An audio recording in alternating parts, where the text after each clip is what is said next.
స్ఫూర్తి ఏంటి, exam syllabus ఏంటి, ఎగ్జామ్ ప్యాటర్న్ ఏంటి, క్వశ్చన్స్ ఎలా వస్తాయి, వీటన్నిటి మీద మనం ఇప్పుడు డిస్కస్ చేసుకోబోతున్నాం.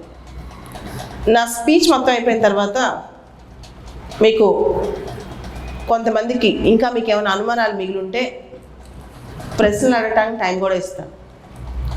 సో హోప్ ఈ స్పీచ్ పూర్తి స్థాయిలో మీకు 2 పార్ట్స్గా ఉంటుంది. ఒకటి, అసలు కాంపిటేటివ్ ఎగ్జామ్ మైండ్ సెట్ ఎలా ఉండాలి, ఏ మైండ్ సెట్తో రాస్తే మనకి సక్సెస్ వస్తాయి. రెండోది syllabus analysis, question pattern, syllabus analysis, questions ఎలా వస్తాయి, సిలబస్ ఎలా వస్తుంది.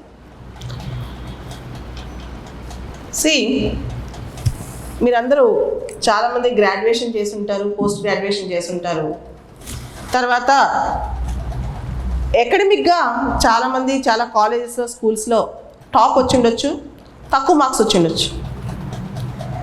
మీ బ్యాక్గ్రౌండ్ వల్ల మీరు కాంపిటేటివ్ ఎగ్జామ్లో సక్సెస్ అవుతారనుకుంటే అదొక భ్రమ మాత్రమే. మీ బ్యాక్గ్రౌండ్కి ఎగ్జామ్కి పెద్ద సంబంధం ఉండదు. నేను కూడా చిన్నప్పుడు చాలా అనుకునేదాన్ని, సివిల్ సర్వీసెస్ స్థాయి పరీక్షలు, గ్రూప్ 1 స్థాయి పరీక్షలు సాధించాలంటే ఐఐటీస్, ఐఐఎమ్స్ ఇట్లా మీరు సాధిస్తేనే సాధించగలరు, సామాన్యులు సాధించలేరని. నేను చాలా సక్సెస్ఫుల్ లైఫ్స్, ముఖ్యంగా కాంపిటేటివ్ ఎగ్జామ్లో టాపర్స్ జీవితాలు చూసిన తర్వాత ఇది అపోహ మాత్రమే. మనం ఏ బ్యాక్గ్రౌండ్ నుంచి వచ్చినా, ఏ సిచ్యువేషన్లో వచ్చినా సక్సెస్ సాధించవచ్చు అని అర్థమైంది. నేను చూసిన సక్సెస్ స్టోరీస్లో నేను చూసిన ఎగ్జాంపుల్స్ కొన్ని చెప్తాను. మనం సిలబస్ చూసి భయం వేస్తుంది, అమ్మో ఇంత సిలబసా, ఈ సిలబస్ అంతా మనం చేయగలమా, మన వల్ల అవుతుందా 1 or 2 yearsలో అని. ఇన్ఫ్యాక్ట్ చెప్పాలంటే ఒక పద్ధతిలో, ఒక పందాలో చదువుకుంటూ వెళ్తే, ఒక స్మార్ట్ వర్క్ చేసుకుంటూ వెళ్తే సక్సెస్ అనేది మన వెనకాల పరిగెడుతూ వస్తుంది. చాలా సందర్భాల్లో మనకన్నీ తెలియాల్సిన అవసరం కూడా లేదని నా ఉద్దేశం. మీకు చిన్న ఎగ్జాంపుల్ చెప్తాను. మొన్న మీకు తెలుసు 4 నెలల క్రితం, 5 నెలల క్రితం సివిల్స్ రిజల్ట్స్ వచ్చాయి. ఆంధ్ర, తెలంగాణ చాలా మంచి మంచి ర్యాంకులు వచ్చాయి. రిజల్ట్స్ రాకముందు వీళ్ళు ఇంటర్వ్యూకి వెళ్తారనమాట. నేను మాక్ ఇంటర్వ్యూస్ కండక్ట్ చేస్తూ ఉంటాను. అంటే ఇంటర్వ్యూకి వెళ్ళే పిల్లలకి మోడల్ ఇంటర్వ్యూస్ లాగా అడుగుతూ ఉంటాను. వాళ్ళు చాలా దూరంగా ఉన్నప్పుడు జూమ్లో అయినా క్వశ్చన్స్ అడుగుతూ ఉంటాను అనమాట. ఇలా ఇంటర్వ్యూస్లో ఈ సంవత్సరం బాగా ర్యాంకులు వచ్చిన 2-3 పిల్లలు నేను అప్పుడు అడిగాను. అప్పుడే నిజ్జర్ హత్య జరిగింది, కెనడాలో నిజ్జర్ హత్య జరిగింది. ఈ నిజ్జర్ ఎవరు సంబంధించిన అంశము, అంతకు మించిన అంశం ఏంటంటే ఈయన ఉన్నాడు కదా, మన కెనడా ఖలిస్తాన్, ఇండియా కెనడా సంబంధాలు ఫస్ట్లో అయితే జర్నైల్ సింగ్ భింద్రవాలే, అమృత్ పాల్ సింగ్ సంధు. రీసెంట్గా అమృత్ పాల్ సింగ్ ఎవరు అని అడిగాను ఒక అబ్బాయిని. తన ఆన్సర్ చెప్పలేకపోయాడు. అప్పుడే అమృత్ పాల్ సింగ్ సంబంధించి బాగా న్యూస్లో ఉంది. అమృత్ పాల్ సింగ్ ఎవరు అని అడిగాను, ఆన్సర్ చెప్పలేదు.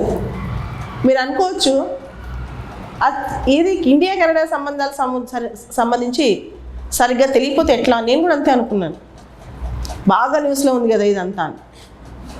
అంతెందుకు, ఒక 5-6 ఏళ్ల క్రితం 3-4 సందర్భాల్లో జనగణమన ఎవరు రాశారు అని అడిగిన వాళ్ళకి అడిగితే ఆన్సర్లు కొంతమంది చెప్పలేరు ఆ క్షణంలో.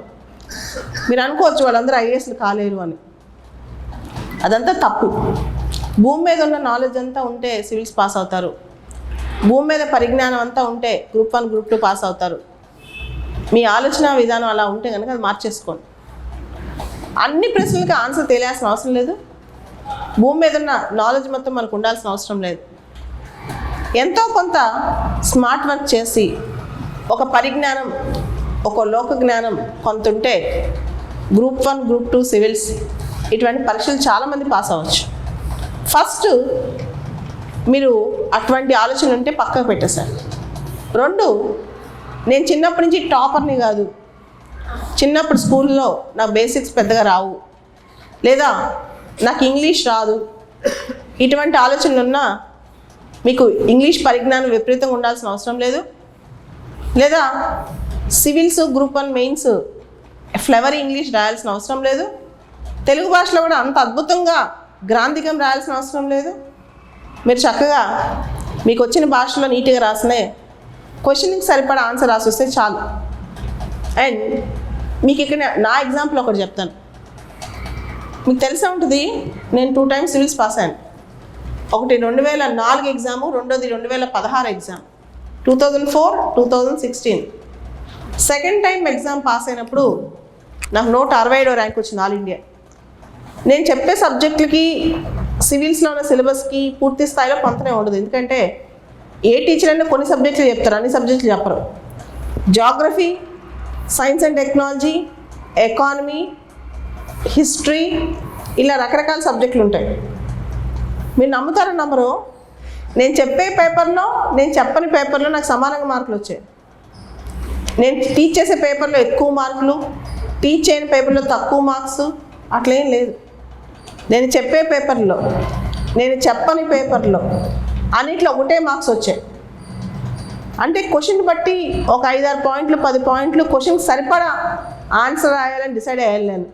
అంతేగాని ఎక్స్ట్రాడినరీగా నేను చెప్పే పేపర్లు రాసేసి నేను చెప్పని పేపర్లు వదిలేసి వచ్చేద్దాం ఆలోచన లేదనమాట. ఒక చిన్న ఎగ్జాంపుల్ చెప్తాను. 2016 మెయిన్స్లో ఎయిర్ మాస్ అనే క్వశ్చన్ వచ్చింది. ఎయిర్ మాస్ అనే క్వశ్చన్ వచ్చింది. యాక్చువల్లీ ఆ టాపిక్ నాకు అంత నేను మాస్టర్ కాదు. అలానే ఇంకో క్వశ్చన్ వచ్చిందనమాట. ఏమని అంటే బుద్ధ స్తూప, బుద్ధుడి యొక్క బౌద్ధ మతం స్తూపాస్ సంబంధించి స్తూపాస్లో బుద్ధుడి యొక్క లిటరేచర్ కానీ బౌద్ధ మతం యొక్క ఆశయాలు కానీ ఏ విధంగా రిఫ్లెక్ట్ అవుతాయి అని. నేనేం చేశాను తెలుసా, సాంచి స్తూప బొమ్మ వేసాను. సాంచి స్తూప బొమ్మ వేసి బుద్ధుడు చెప్పిన మాటలకి రకరకాల స్తూపాలకి నాకు నేనే ఊహించుకుని ఆన్సర్ చేసేసాను. నాకు నిజంగా తెలీదు స్తూపాల మీద ఏ స్తూపాల మీద ఏమి రాస్తున్నాయి అనేది నాకు తెలీదు. ఓకే, అదేవిధంగా ఎయిర్ మాస్ బొమ్మ వేసాను. బొమ్మ వేసి ఒక 5 పాయింట్లు రాశాను. అలా అన్ని క్వశ్చన్స్కి మనకి పూర్తి స్థాయిలో పరిజ్ఞానం ఉండాలి, మనకు అంతా వస్తేనే టాప్ ర్యాంకులు కొడతాము, అదొక భ్రమ. ఇంకొక ఎగ్జాంపుల్ చెప్తాను. ఒక అమ్మాయి, తను అప్పట్లో ఆంధ్ర టాపర్ అనమాట, కరెక్ట్గా 10 సంవత్సరాల క్రితం 2013 సివిల్స్ పరీక్ష.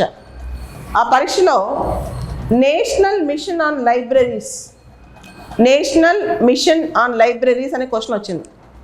యాక్చువల్గా అమ్మాయి అలాంటి మిషన్ పెట్టారని ఎక్కడ చదవలేదంట, కానీ ఊహించింది. ఎలా ఊహించి రాసింది? ట్రెడిషనల్గా మన లైబ్రరీస్ పుస్తకాలు ఉంటాయి, ఇది కొత్తగా లాంచ్ చేశారు కాబట్టి ఖచ్చితంగా డిజిటల్ లైబ్రరీ అనే కాన్సెప్ట్ దీనిలో ఉంటుంది. రెండోది డిజిటైజేషన్ అనే బుక్స్ అనే కాన్సెప్ట్ ఉంటుంది. రీడబిలిటీ పెంచాలనే కాన్సెప్ట్ ఎక్కువ ఉంటుంది. మోడర్న్ బుక్స్ కూడా తెచ్చిపెట్టాలి. అదేవిధంగా ఏదైతే పుస్తకాలు చదవటం, పాత పుస్తకాలు గ్రంథాలు ఉన్నాయో వాటిని కూడా తీసుకురావాలన్న కాన్సెప్ట్ ఉంటుంది. చాలా చోట్ల దీన్ని ఇన్ఫర్మేషన్ కమ్యూనికేషన్ టెక్నాలజీతో లింక్ చేయాలనే ఉద్దేశం ఉంటుంది. జస్ట్ ఊహించింది, ఆన్సర్ రాసింది. అమ్మాయి ఇప్పుడు ఐఏఎస్, ఏపీ కార్డు. ఇలా కొన్ని వందల వేల ఉదాహరణలు ఉన్నాయి. సంవత్సరం 2 సంవత్సరాలు ప్రాపర్గా ప్రణాళికాబద్ధంగా 1 year, 1.5 year, 2 years ప్రాపర్గా ప్రణాళికాబద్ధంగా ప్రిపేర్ అవుతే, ఒక స్థాయిలో ప్రిపేర్ అవుతే సివిల్స్ ఈజీగా పాస్ అవ్వచ్చు, గ్రూప్ 1 ఈజీగా పాస్ అవ్వచ్చు, గ్రూప్ 2 ఈజీగా పాస్ అవ్వచ్చు. అండ్ ఇంకొకరు అంటారు, ఇప్పుడు నోటిఫికేషన్ వస్తుంది 6 నెలలు 3 నెలల్లోనే నేను కొట్టేసిన సందర్భాలు కూడా ఉన్నాయి, ఈజీగా పాస్ అయిన సందర్భాలు కూడా ఉన్నాయి. 22 సంవత్సరాల వయసులో ఒకటే అటెంప్ట్లో సివిల్స్ కొట్టిన వాళ్ళ కథలు నాకు తెలుసు. వాళ్ళకి బ్యాక్గ్రౌండ్ పెద్దగా ఏం లేదు, చిన్నప్పటి నుంచి పెద్ద స్కూల్స్లో ఏం చదవలేదు. కాబట్టి మీ మనసులో వీటి మీద ఉన్న అపోహలు కానీ కాంపిటేటివ్ ఎగ్జామ్స్ మీద ఉన్న ఆలోచనలు కానీ ఉంటే పక్కన పెట్టేసండి. అయితే అకాడమిక్ ఎగ్జామ్కి కాంపిటేటివ్ ఎగ్జామ్కి ఒక తేడా ఉంది. అకాడమిక్ పరీక్షలకి కాంపిటేటివ్ పరీక్షలకి ఒక తేడా ఉంది. అకాడమిక్ ఎగ్జామ్స్లో అందరినీ పాస్ చేయాలని చూస్తారు. కాంపిటేటివ్ ఎగ్జామ్స్లో అందరినీ ఎలిమినేట్ చేయాలని ట్రై చేస్తారు. ఇప్పుడు గ్రూప్ 1 అనుకోండి, ఒక 3 లక్షల మందో 2 లక్షల మంది అప్లై చేస్తారు అనుకుందాం. 100 పోస్టులు 200 పోస్టులు ఉంటాయి. ఏం చేయాలి మరి? మిగతా వాళ్ళందరినీ ఎలిమినేట్ చేయాలి కదా. Competitive examination is an elimination process. Academic examination is a selection process. Okay, academic ఎగ్జామ్లో అందరినీ సెలెక్ట్ చేయాలి, అందరినీ పాస్ చేయాలి. నువ్వు BA, BTech, BCom ఏదో చదువుతున్నావు, నువ్వు పాస్ అయిపోవాలి. కానీ కాంపిటేటివ్ ఎగ్జామ్లో ఎలా ఎలిమినేట్ చేద్దాం, ఎలా జల్లెడ పడదాం అని చూస్తారు. అప్పుడు మనం ఎగ్జామినర్ బ్రెయిన్లోకి వెళ్ళాలి, ఎగ్జామినర్ మైండ్లోంచి ఆలోచించాలి, ఆ క్వశ్చన్స్లో ఉన్న ట్రిక్స్ నేర్చుకోవాలి, ఆ క్వశ్చన్స్ని ఎలా హ్యాండిల్ చేయాలో తెలియాలి. అదే ఎగ్జామ్ సీక్రెట్ అన్నమాట. కాంపిటేటివ్ ఎగ్జామ్ సక్సెస్ అవ్వాలంటే క్వశ్చన్ పేపర్ ట్రెండ్స్ తెలియాలి. క్వశ్చన్ పేపర్ ట్రెండ్స్ ఎలా తెలుస్తాయి? సిలబస్ మ్యాపింగ్ చేయాలి. What is syllabus mapping?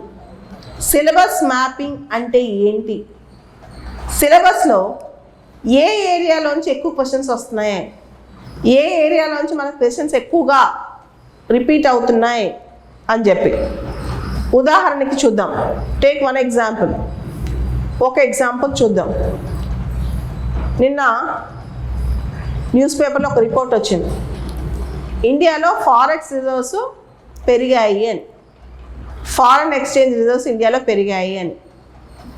Foreign exchange రిజర్వ్స్లో ఏమేమి ఉంటాయి, ఏ కాంపోనెంట్స్ ఉంటాయి, దాన్ని ఎందుకు అంటే ఫారెక్స్ రిజర్వ్స్లో ఏ కాంపోనెంట్స్ ఉంటాయి అనేది మీకు ఆబ్జెక్టివ్ బిట్ కావచ్చు. మనకి SDR special drawing rights foreign exchange రిజర్వ్స్లో ఉంటాయా? ఉంటాయి. గోల్డ్ రిజర్వ్స్ ఫారెన్ ఎక్స్చేంజ్ రిజర్వ్స్లో ఉంటాయా? ఉంటాయి. ఫారెన్ ఎక్స్చేంజ్ కరెన్సీ ఉంటుందా? ఉంటుంది. సో ఫారెక్స్ రిజర్వ్స్ పెరిగాయంటే పెరిగాయని మాత్రమే చూడకూడదు. అసలు ఫారెక్స్ రిజర్వ్స్లోనే కాంపోనెంట్స్ ఏంటి? ఈ క్వశ్చన్ ఎక్కడి నుంచి వచ్చింది? ఈ క్వశ్చన్ సివిల్స్, గ్రూప్ 1 రకరకాల స్టేట్ సర్వీస్ ఎగ్జామ్స్లో క్వశ్చన్ రిపీట్ అయిన క్వశ్చన్. సో నేను అనుకున్నాను పేపర్ చదువుతున్నప్పుడు ఫారెక్స్ రిజర్వ్స్ పెరిగాయని వచ్చింది, అసలు వెళ్ళి ఫారెక్స్ రిజర్వ్స్ అంటే ఏంటి అనే క్వశ్చన్ వీళ్ళకి వస్తుంది అని. నిన్న ఇంకొక రిపోర్ట్ వచ్చింది. ఒక రిపోర్ట్ ప్రకారం నిన్న ప్రపంచంలో దాదాపు 183 దేశాల్లో కేరళ వాళ్ళు ఉన్నారంట. నువ్వు నార్త్ పోల్ వెళ్ళినా, సౌత్ పోల్ వెళ్ళినా, ప్రపంచంలో పెద్ద పెద్ద టీ షాపులు, అంటే నువ్వు ఊరవతలకి వెళ్ళి ఏ దేశంలో వెళ్ళి టీ తాగుతుంటే అక్కడ కేరళైట్ నడుపుతుంటాడు టీ షాప్. ఇండియన్ డయాస్పొరా ప్రవాస భారతీయుల రిపోర్ట్ ఒకటి వస్తే దానిలో కేరళైట్స్ గురించి ఈ మాట ఉందన్నమాట. సో నేనేమనుకున్నానంటే ఇండియన్ డయాస్పొరా అంటే మన ప్రవాస భారతీయులు ఏ దేశంలో ఎలా ఉన్నారు మీరు చూశారు. ఒక 10 రోజుల క్రితం ఖతార్లో మన వాళ్ళకి 8 మందికి ఉరిశిక్ష పడింది. దాని మీద భారతదేశం ఖతార్ కోర్టుగా అప్పీల్ వేసింది. అప్పీల్ కోర్టు యాక్సెప్ట్ చేసింది. ఇప్పుడు దాని మీద ట్రయల్ జరుగుతుంది అనమాట. అప్పీల్ మీద ఇప్పుడు మళ్ళీ దాని మీద ట్రయల్ జరుగుతుంది. అయితే ప్రపంచంలో మిడిల్ ఈస్ట్లో మన వాళ్ళు ఎందుకు వెళ్తున్నారు, అమెరికాకి ఎందుకు వెళ్తున్నారు, ఇండియా కెనడా రిలేషన్స్ ఎందుకు చెడిపోతున్నాయి? రీసెంట్గా అమెరికా ప్రభుత్వం మరియు ఓపెన్ డోర్ అనే సంస్థ కలిసి ఒక రిపోర్ట్ ఇచ్చాయి. అత్యధికంగా ఈ సంవత్సరం భారతదేశం నుంచి 2.6 లక్షల మంది విద్యార్థులు అమెరికన్ యూనివర్సిటీస్ చదువుకోవడానికి వెళ్ళారంట, చైనాని సర్పాస్ చేస్తూ. సో ఇట్లాంటి ఫ్యాక్ట్స్, ఇట్లాంటి డీటెయిల్స్ చాలా వరకు మీరు మీ రోజువారీ చూసే అంశాలే క్వశ్చన్స్ పేపర్లో మీకు రిపీట్ అవుతూ ఉంటాయి. రోజువారీ చూసే అంశాలే. ఓకే, అసలు మీరు ఏ కాంపిటేటివ్ ఎగ్జామ్ తీసుకున్నా దానిలో ఉన్న సబ్జెక్టులు ఏంటి, వాటిని ఎట్లా హ్యాండిల్ చేయాలి, వాటిలో వచ్చే క్వశ్చన్స్ ఏంటి ఒకసారి మనం చూద్దాం. మయన్మార్లో సివిల్ వార్ అంటే అంతర్యుద్ధం లాంటిది, పూర్తిస్థాయి అంతర్యుద్ధం అనలేను, జరుగుతుంది. అయితే మయన్మార్లో బేసిక్ ఇష్యూ ఏంటి? రోహింగ్యా ఇష్యూ. మీకు తెలుసు రోహింగ్యా ఇష్యూ అనేది. రోహింగ్యాస్ ఎక్కువ మయన్మార్లో ఏ ప్రావిన్స్లో ఉంటారు? Rakhine province. రోహింగ్యాస్ ఎక్కువ మయన్మార్లో రఖైన్ ప్రావిన్స్లో ఉంటారు. ఓకే, సో ఇక్కడ క్వశ్చన్ అది కాదు. భారతదేశంలో ఏ రాష్ట్రాలకి మయన్మార్తో బార్డర్ ఉంది? భారతదేశంలో ఏ రాష్ట్రాలకి మయన్మార్తో బార్డర్ ఉంది? భారతదేశంలో ఏ రాష్ట్రాలకి బంగ్లాదేశ్తో బార్డర్ ఉంది? భారతదేశంలో ఏ రాష్ట్రాలకి కనీసం మీరు చెప్పండి, ఎన్ని రాష్ట్రాలకి మనకు బంగ్లాదేశ్తో బార్డర్ ఉంది? మీరు చెప్పడానికి ట్రై చేయండి. 5 రాష్ట్రాలు. రీసెంట్గా త్రిపురకి బంగ్లాదేశ్కి మధ్య రైల్వే లింక్ కూడా లాంచ్ అయింది, చూసారా లాస్ట్ వీక్. సో మనకు అర్థం కాదు. మణిపూర్లో మేతీసు కుకీస్ అంశం. మణిపూర్లో అల్లర్లు జరుగుతాయి తెలుసు కదా మీ అందరికీ. మేతీస్ యొక్క డిమాండ్ ఏంటి? కుకీస్ ఏమడుగుతున్నారు? ఇద్దరికి ఎందుకు గొడవ అవుతుంది? ఇద్దరికి ఎందుకు? అలానే మీరు ఇండియా బంగ్లాదేశ్ బార్డర్ సంబంధించిన అంశాలు ఇవి కూడా మీ క్వశ్చన్లో వస్తాయి, క్వశ్చన్ పేపర్లో. వీటిని కూడా మనం గమనిస్తూ వెళ్ళాలి. దాంతోపాటు మనం ఇండియాకి సంబంధించిన అంశాలు, ఇప్పుడు మీరు ఏపీపీఎస్సీ రాస్తుంటే ఆంధ్రాకి సంబంధించిన అంశాలు అండ్ అంతర్జాతీయ అంశాలు, ఈ మూడింటి మీద కరెంట్ అఫైర్స్లో చాలా పట్టు సాధించాలి. ఎలా ఒక్కసారి చూద్దాం. ఇప్పుడు ఆంధ్రప్రదేశ్ ఉంది. ఆంధ్రప్రదేశ్లో GI tags, geographical indication tags దేనికి ఉన్నాయి? జనరల్గా స్టేట్ లెవెల్ కానీ నేషనల్ లెవెల్ కాంపిటేటివ్ ఎగ్జామ్స్లో జిఐ ట్యాగ్స్ అనేది ఒక trending area, geographical indication tags. అలానే మీకు తెలుసు government of India prestigious project smart cities project. ఎందుకంటే ఆంధ్రప్రదేశ్లో క్యాపిటల్ అనే అంశం మీద చాలా ఇష్యూస్ అవుతున్నాయి. దానికి సంబంధించి అసలు ఆంధ్రప్రదేశ్లో ఎన్ని స్మార్ట్ సిటీస్ ఉన్నాయి, ఇంకా ఎలా డెవలప్ చేయొచ్చు, ఇలాంటి అంశం. ఓకే, ఒకప్పుడు ఏపీ నుంచి ఇంటర్వ్యూకి వెళ్తుంటే ఒక క్వశ్చన్ వచ్చేది బాగా, రియల్ టైమ్ డాష్ బోర్డ్ అని ఏపీకి సంబంధించిన క్వశ్చన్ చాలా ఫేమస్. అదేవిధంగా ఆంధ్రప్రదేశ్ సంబంధించి న్యాచురల్ ఫార్మింగ్ క్వశ్చన్ కూడా చాలా పాపులర్. హిమాచల్ ప్రదేశ్ తర్వాత జీరో బడ్జెట్ న్యాచురల్ ఫార్మింగ్ అనే కాన్సెప్ట్ ఆంధ్రప్రదేశ్ తీసుకొచ్చిందని. ఇప్పుడు ఏపీకి సంబంధించి మీకు చూస్తే కనుక ఆంధ్రప్రదేశ్లో పథకాలు చాలా పాపులర్. ఏపీలో స్కీమ్స్, పథకాలు లేకుండా క్వశ్చన్ పేపర్ ఉండదు. ఆ స్కీమ్స్ని ఎలా చదవాలి అనేది క్వశ్చన్. మీకు నవరత్నాలు కంపల్సరీ, అవన్నీ ఇంపార్టెంట్. తర్వాత గవర్నమెంట్ లాంచ్ చేసే చాలా schemes and programmes, Vidya Deevena, Vasathi Deevena, Chedodu, family doctor program. Okay, civil services prepare అయ్యే అభ్యర్థులకు గవర్నమెంట్ కొత్తగా ఆఫర్ ఒకటి ఇచ్చింది ఆంధ్రప్రదేశ్ ప్రభుత్వం. ప్రిలిమ్స్ పాస్ అయితే 1,00,000 రూపాయలు, మెయిన్స్ పాస్ అయితే 50,000, ఇట్లాంటివన్నీ. రైతు భరోసా, ఇవన్నీ ఉన్నాయి. అదేవిధంగా చాలా ఇంపార్టెంట్ రైతు భరోసా కేంద్రాలు చాలా ఇంపార్టెంట్ క్వశ్చన్. ఇవన్నీ మనం చూసాం. అయితే ఇక్కడ క్వశ్చన్ ప్యాటర్న్ ఎలా ఉంటుందో తెలియాలి. టాపిక్స్ అందరికి తెలుసు. క్వశ్చన్ ప్యాటర్న్ ఎలా ఉంటుంది, క్వశ్చన్స్ ఎలా అడుగుతారు. డైరెక్ట్ క్వశ్చన్స్ కన్నా మీకు క్వశ్చన్స్లో డైవర్సిటీ పెరగబోతుంది. ఖచ్చితంగా కాంటెంపరీ అవుతాయి. ఎట్లా అవుతాయి చూడండి. ఎలిజిబిలిటీ క్రైటీరియా ఏంటి ఏ స్కీమ్కైనా? ఎవరు అర్హతలు, ఎలిజిబిలిటీ ఏంటి, అర్హతలు ఏంటి, ఎవరెవరు లబ్ధిదారులుగా ఉండబోతున్నారు, దానికి సంబంధించిన ఫండింగ్ విధానం ఏంటి, ఏ మినిస్ట్రీ దాన్ని ఇంప్లిమెంట్ చేస్తుంది, ఒకవేళ ఏదైనా మంత్రిత్వ శాఖ చేస్తుంటే, అండ్ దానికి సంబంధించిన ఏ మాసంలో ఎంత విడుదలవుతాయి, ఏ టైంకి ఎంత విడుదలవుతాయి, అండ్ దానికి సంబంధించిన గ్రీవెన్స్ ఏంటి, ఏమైనా ప్రాబ్లమ్స్ వస్తే ఎలా సాల్వ్ చేసుకోవాలి. ఇట్లా ప్రతి స్కీమ్కి సంబంధించి డీటెయిల్గా నోట్స్ చేసుకోవాలి. ఆంధ్రప్రదేశ్లో గవర్నమెంట్ ఆఫ్ ఇండియాకి సంబంధించిన స్కీమ్స్ అండ్ ప్రోగ్రామ్స్ సంబంధించి కంప్లీట్ నోట్స్ ఉండాలి. క్వశ్చన్స్ చాలా వస్తాయి అన్నమాట, చాలా డెప్త్గా వస్తాయి. ఆ క్వశ్చన్స్ కూడా మామూలుగా ఉండవు. ఓకే, అది for example central government scheme అనుకోండి, సెంట్రల్ సెక్టర్ స్కీమా, సెంట్రల్ స్పాన్సర్డ్ స్కీమా, సెంట్రల్ సెక్టర్ స్కీమా, సెంట్రల్ స్పాన్సర్ స్కీమా. అదేవిధంగా స్టేట్ గవర్నమెంట్ ఏదైనా స్కీమ్లో ఫండింగ్ ఏదైనా బ్యాంక్ కొంత సపోర్ట్ చేస్తుంది అనుకోండి, ఎవరు సపోర్ట్ చేస్తున్నారు. అదేవిధంగా ఏదైనా స్కీమ్కి సంబంధించి స్టేట్ సెంటర్ ఇద్దరు కలిసి ఆ స్కీమ్ ముందు తీసుకెళ్తున్నారు అనుకోండి, ఎవరి షేర్ ఎంత. ఎలిజిబిలిటీ క్రైటీరియా ఏంటి, ఎలిజిబిలిటీ క్రైటీరియా ఏంటి. ఇన్సూరెన్స్ స్కీమ్ అనుకోండి, ఏ విధంగా, ఫర్ ఎగ్జాంపుల్ ఈ రైతు భరోసాలో ఇన్సూరెన్స్ కూడా ఉందన్నమాట, వైఎస్ఆర్ బీమా. ఎలిజిబిలిటీ క్రైటీరియా ఏంటి, దేనికి ఇస్తారు, ప్రమాదవశాత్తు చనిపోతే ఇస్తారా, యాక్సిడెంట్ చేసి చనిపోతే ఇస్తారా, ఆత్మహత్య చేసుకుంటే ఇస్తారా, ఇట్లా ఎవ్రీ డీటెయిల్ క్వశ్చన్స్ చాలా డీటెయిలింగ్లోకి వెళ్ళాలి మీరు, ఎక్స్క్లూజివ్ డీటెయిలింగ్లోకి వెళ్ళాలన్నమాట. సో నేషనల్ కరెంట్ అఫైర్స్ కూడా అంతే ఉంటాయి. జాతీయ అంశాలకు సంబంధించి కూడా డీటెయిలింగ్లోకి వెళ్ళండి. ఈవెన్ చాలామంది స్పోర్ట్స్ని నెగ్లెక్ట్ చేస్తారు. పబ్లిక్ సర్వీస్ కమిషన్స్లో ఇప్పుడు మినిమం 2-3 క్వశ్చన్స్ స్పోర్ట్స్ మీద వస్తున్నాయి. అగ్రికల్చర్ రిలేటెడ్ మ్యాటర్స్ మీద ఎంఫసైజ్ చేస్తున్నారు.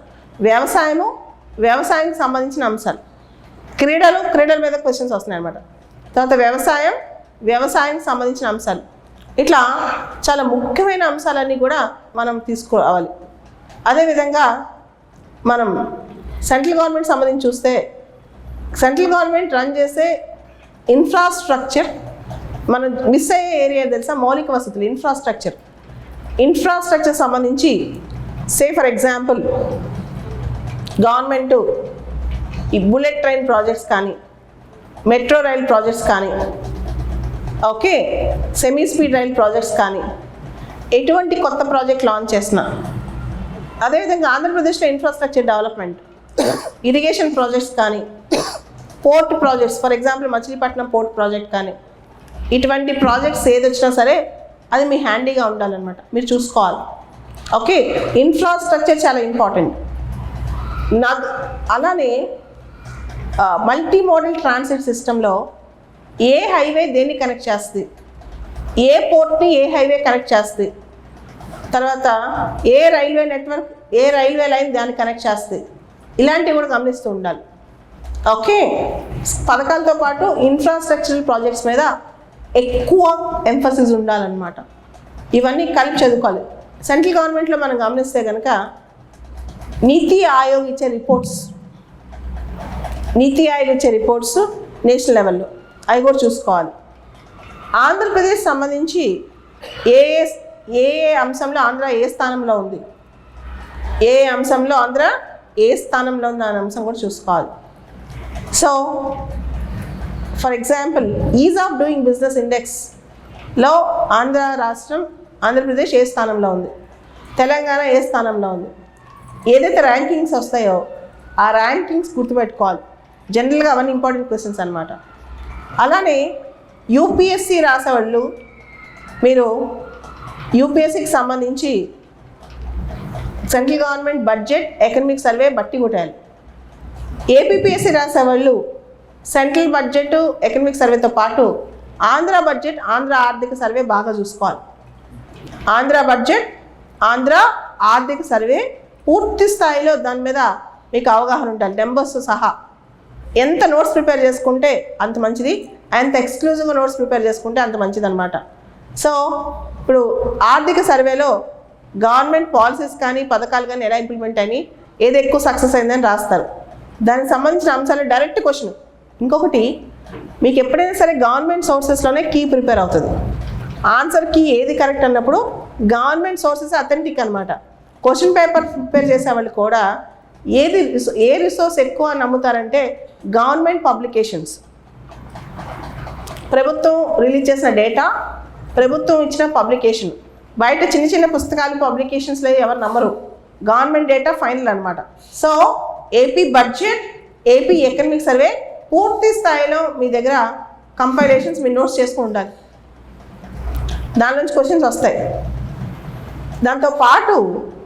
దాంతోపాటు స్కూల్ టెక్స్ట్ బుక్స్, ఎవరైతే బేసిక్స్ కొంచెం ప్రాబ్లం ఉందో, మీరు గ్రూప్ 1 గ్రూప్ 2 సివిల్స్ ఏది ప్రిపేర్ అవుతున్నా తెలుగు మీడియం వాళ్ళు ఆంధ్రప్రదేశ్ గవర్నమెంట్ ముద్రించిన స్కూల్ టెక్స్ట్ బుక్స్ చేయండి. దాంతోపాటు డిగ్రీ స్థాయిలో BR Ambedkar open university books, Telugu academy పుస్తకాలు మంచి సోర్సెస్ అవి. బిఆర్ అంబేద్కర్ ఓపెన్ యూనివర్సిటీ పుస్తకాలు, తెలుగు అకాడమీ పుస్తకాలు ఇవన్నీ కూడా చాలా మంచి సోర్సెస్ అని చెప్పొచ్చు మనం. వాటిని కూడా డీటెయిల్గా చూసుకొని నోట్స్ ప్రిపేర్ చేసుకోండి. ఓకే, మీరు ఏ సబ్జెక్ట్స్ మీద ఎక్కువ ఫోకస్ పెట్టాలి మీకు తెలుసో తెలీదో కానీ సివిల్ సర్వీసెస్ గ్రూప్ 1, గ్రూప్ 2 ఈ కాంపిటేటివ్ ఎగ్జామ్స్ అన్నింటిలో 70 నుంచి 80% సిలబస్ కామన్. మీరు కొంచెం మార్చి చదివితే మొత్తం స్టోరీ ఎండ్ అవుతుంది అక్కడికి. 70 to 80% సిలబస్ కామన్ అనమాట. ఏ సబ్జెక్టులు కామన్గా అంటే సిలబస్లో డైరెక్ట్గా ప్రస్తావించకపోయినా కామన్గా ఉండే సిలబస్. మీరు ఇంకొకటి కూడా నేను గ్రూప్ 1 రాస్తాను గ్రూప్ 2 రాయను, గ్రూప్ 2 రాస్తాను గ్రూప్ 1 రాయను అలా అనుకోద్దు. మీకు అర్హత ఉన్న, ఎలిజిబిలిటీ ఉన్న ప్రతి కాంపిటేటివ్ ఎగ్జామ్ రాయండి. మీకు ఏదైతే ఎలిజిబిలిటీ ఉంటుందో, ఎక్కడైతే అర్హత ఉంటుందో ప్రతి కాంపిటేటివ్ ఎగ్జామ్ మీరు డీటెయిల్గా రాయండి. ఉద్యోగం వచ్చిన తర్వాత చేసేది లేనిది మీకు అది రెండో విషయం. కానీ ఎగ్జామ్ రాసినప్పుడు మాత్రం సీరియస్ రాయండి. ఒకవేళ కానిస్టేబుల్ ఉద్యోగానికి అర్హత ఉందనుకోండి, రాయండి, తప్పలేదు. జాయిన్ అవ్వద్దు, మీకు నచ్చకపోతే జాయిన్ అవ్వద్దు. కానీ every competitive exam is important. నేను సివిల్స్ ప్రిపేర్ అయ్యేటప్పుడు ఆ 1.5 year నాకు ఎలిజిబిలిటీ ఉన్న ప్రతి కాంపిటేటివ్ ఎగ్జామ్ నేను అప్లై చేశాను. కష్టమైన సుఖమైన ఎన్ని మెట్లున్నా ఎంత ఇబ్బంది కలిగినా ఎగ్జామ్కి వెళ్ళి ఎగ్జామ్ రాస్తాను. ఎందుకు తెలుసా? ఎగ్జామ్ సెంటర్కి వెళ్ళి కూర్చుని ఎగ్జామ్ రాస్తే ఆ మూడ్ వేరు, ఆ మైండ్ సెట్ వేరు. ఎగ్జామ్ లోపలికి మనం వెళ్తాం, ఆ యాంగ్జైటీ, ఆ టెన్షన్ అనేది అర్థమవుతుంది మనకి. ఎగ్జామ్ ఎలా హ్యాండిల్ చేయాలో మనం నేర్చుకుంటాం. నేనేం తెలుసా, నేను నా కండిషన్లో కూర్చుని 2-3 గంటలు పరీక్ష రాయాలి అంటే ముందు బోర్డు అని మాక్ టెస్ట్ రాయాలి. రియల్ ఎగ్జామ్ ఫీల్ రావాలి నాకు.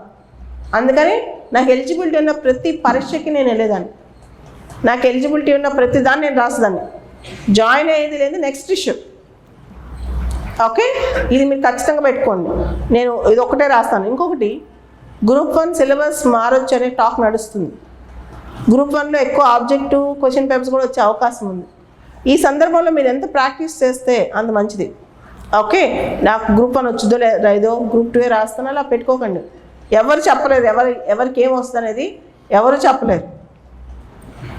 ఓకే, సో కామన్గా కొంత సిలబస్ ఉంది అని చెప్పాను. అన్ని సబ్జెక్ట్కి సంబంధించి కామన్ సిలబస్. అసలు కామన్ సిలబస్ ఏంటి, ఆ సిలబస్ ఒక్కొక్క దానికి ఎలా ప్రిపేర్ అవ్వాలి, క్వశ్చన్ ప్యాటర్న్స్ ఏంటి, ఎక్కడి నుంచి క్వశ్చన్స్ ఎక్కువ వస్తాయి ఒకసారి చూద్దాం. లిస్ట్ అవుట్ చేసుకోండి. అసలు సిలబస్ ఏంటో లిస్ట్ అవుట్ చేసుకోండి. 1, కరెంట్ అఫైర్స్. కామన్గా మీకు గ్రూప్ 1 కానీ గ్రూప్ 2 కానీ సివిల్ సర్వీసెస్ కానీ అన్నిటికీ ఉన్న సిలబస్ కరెంట్ అఫైర్స్.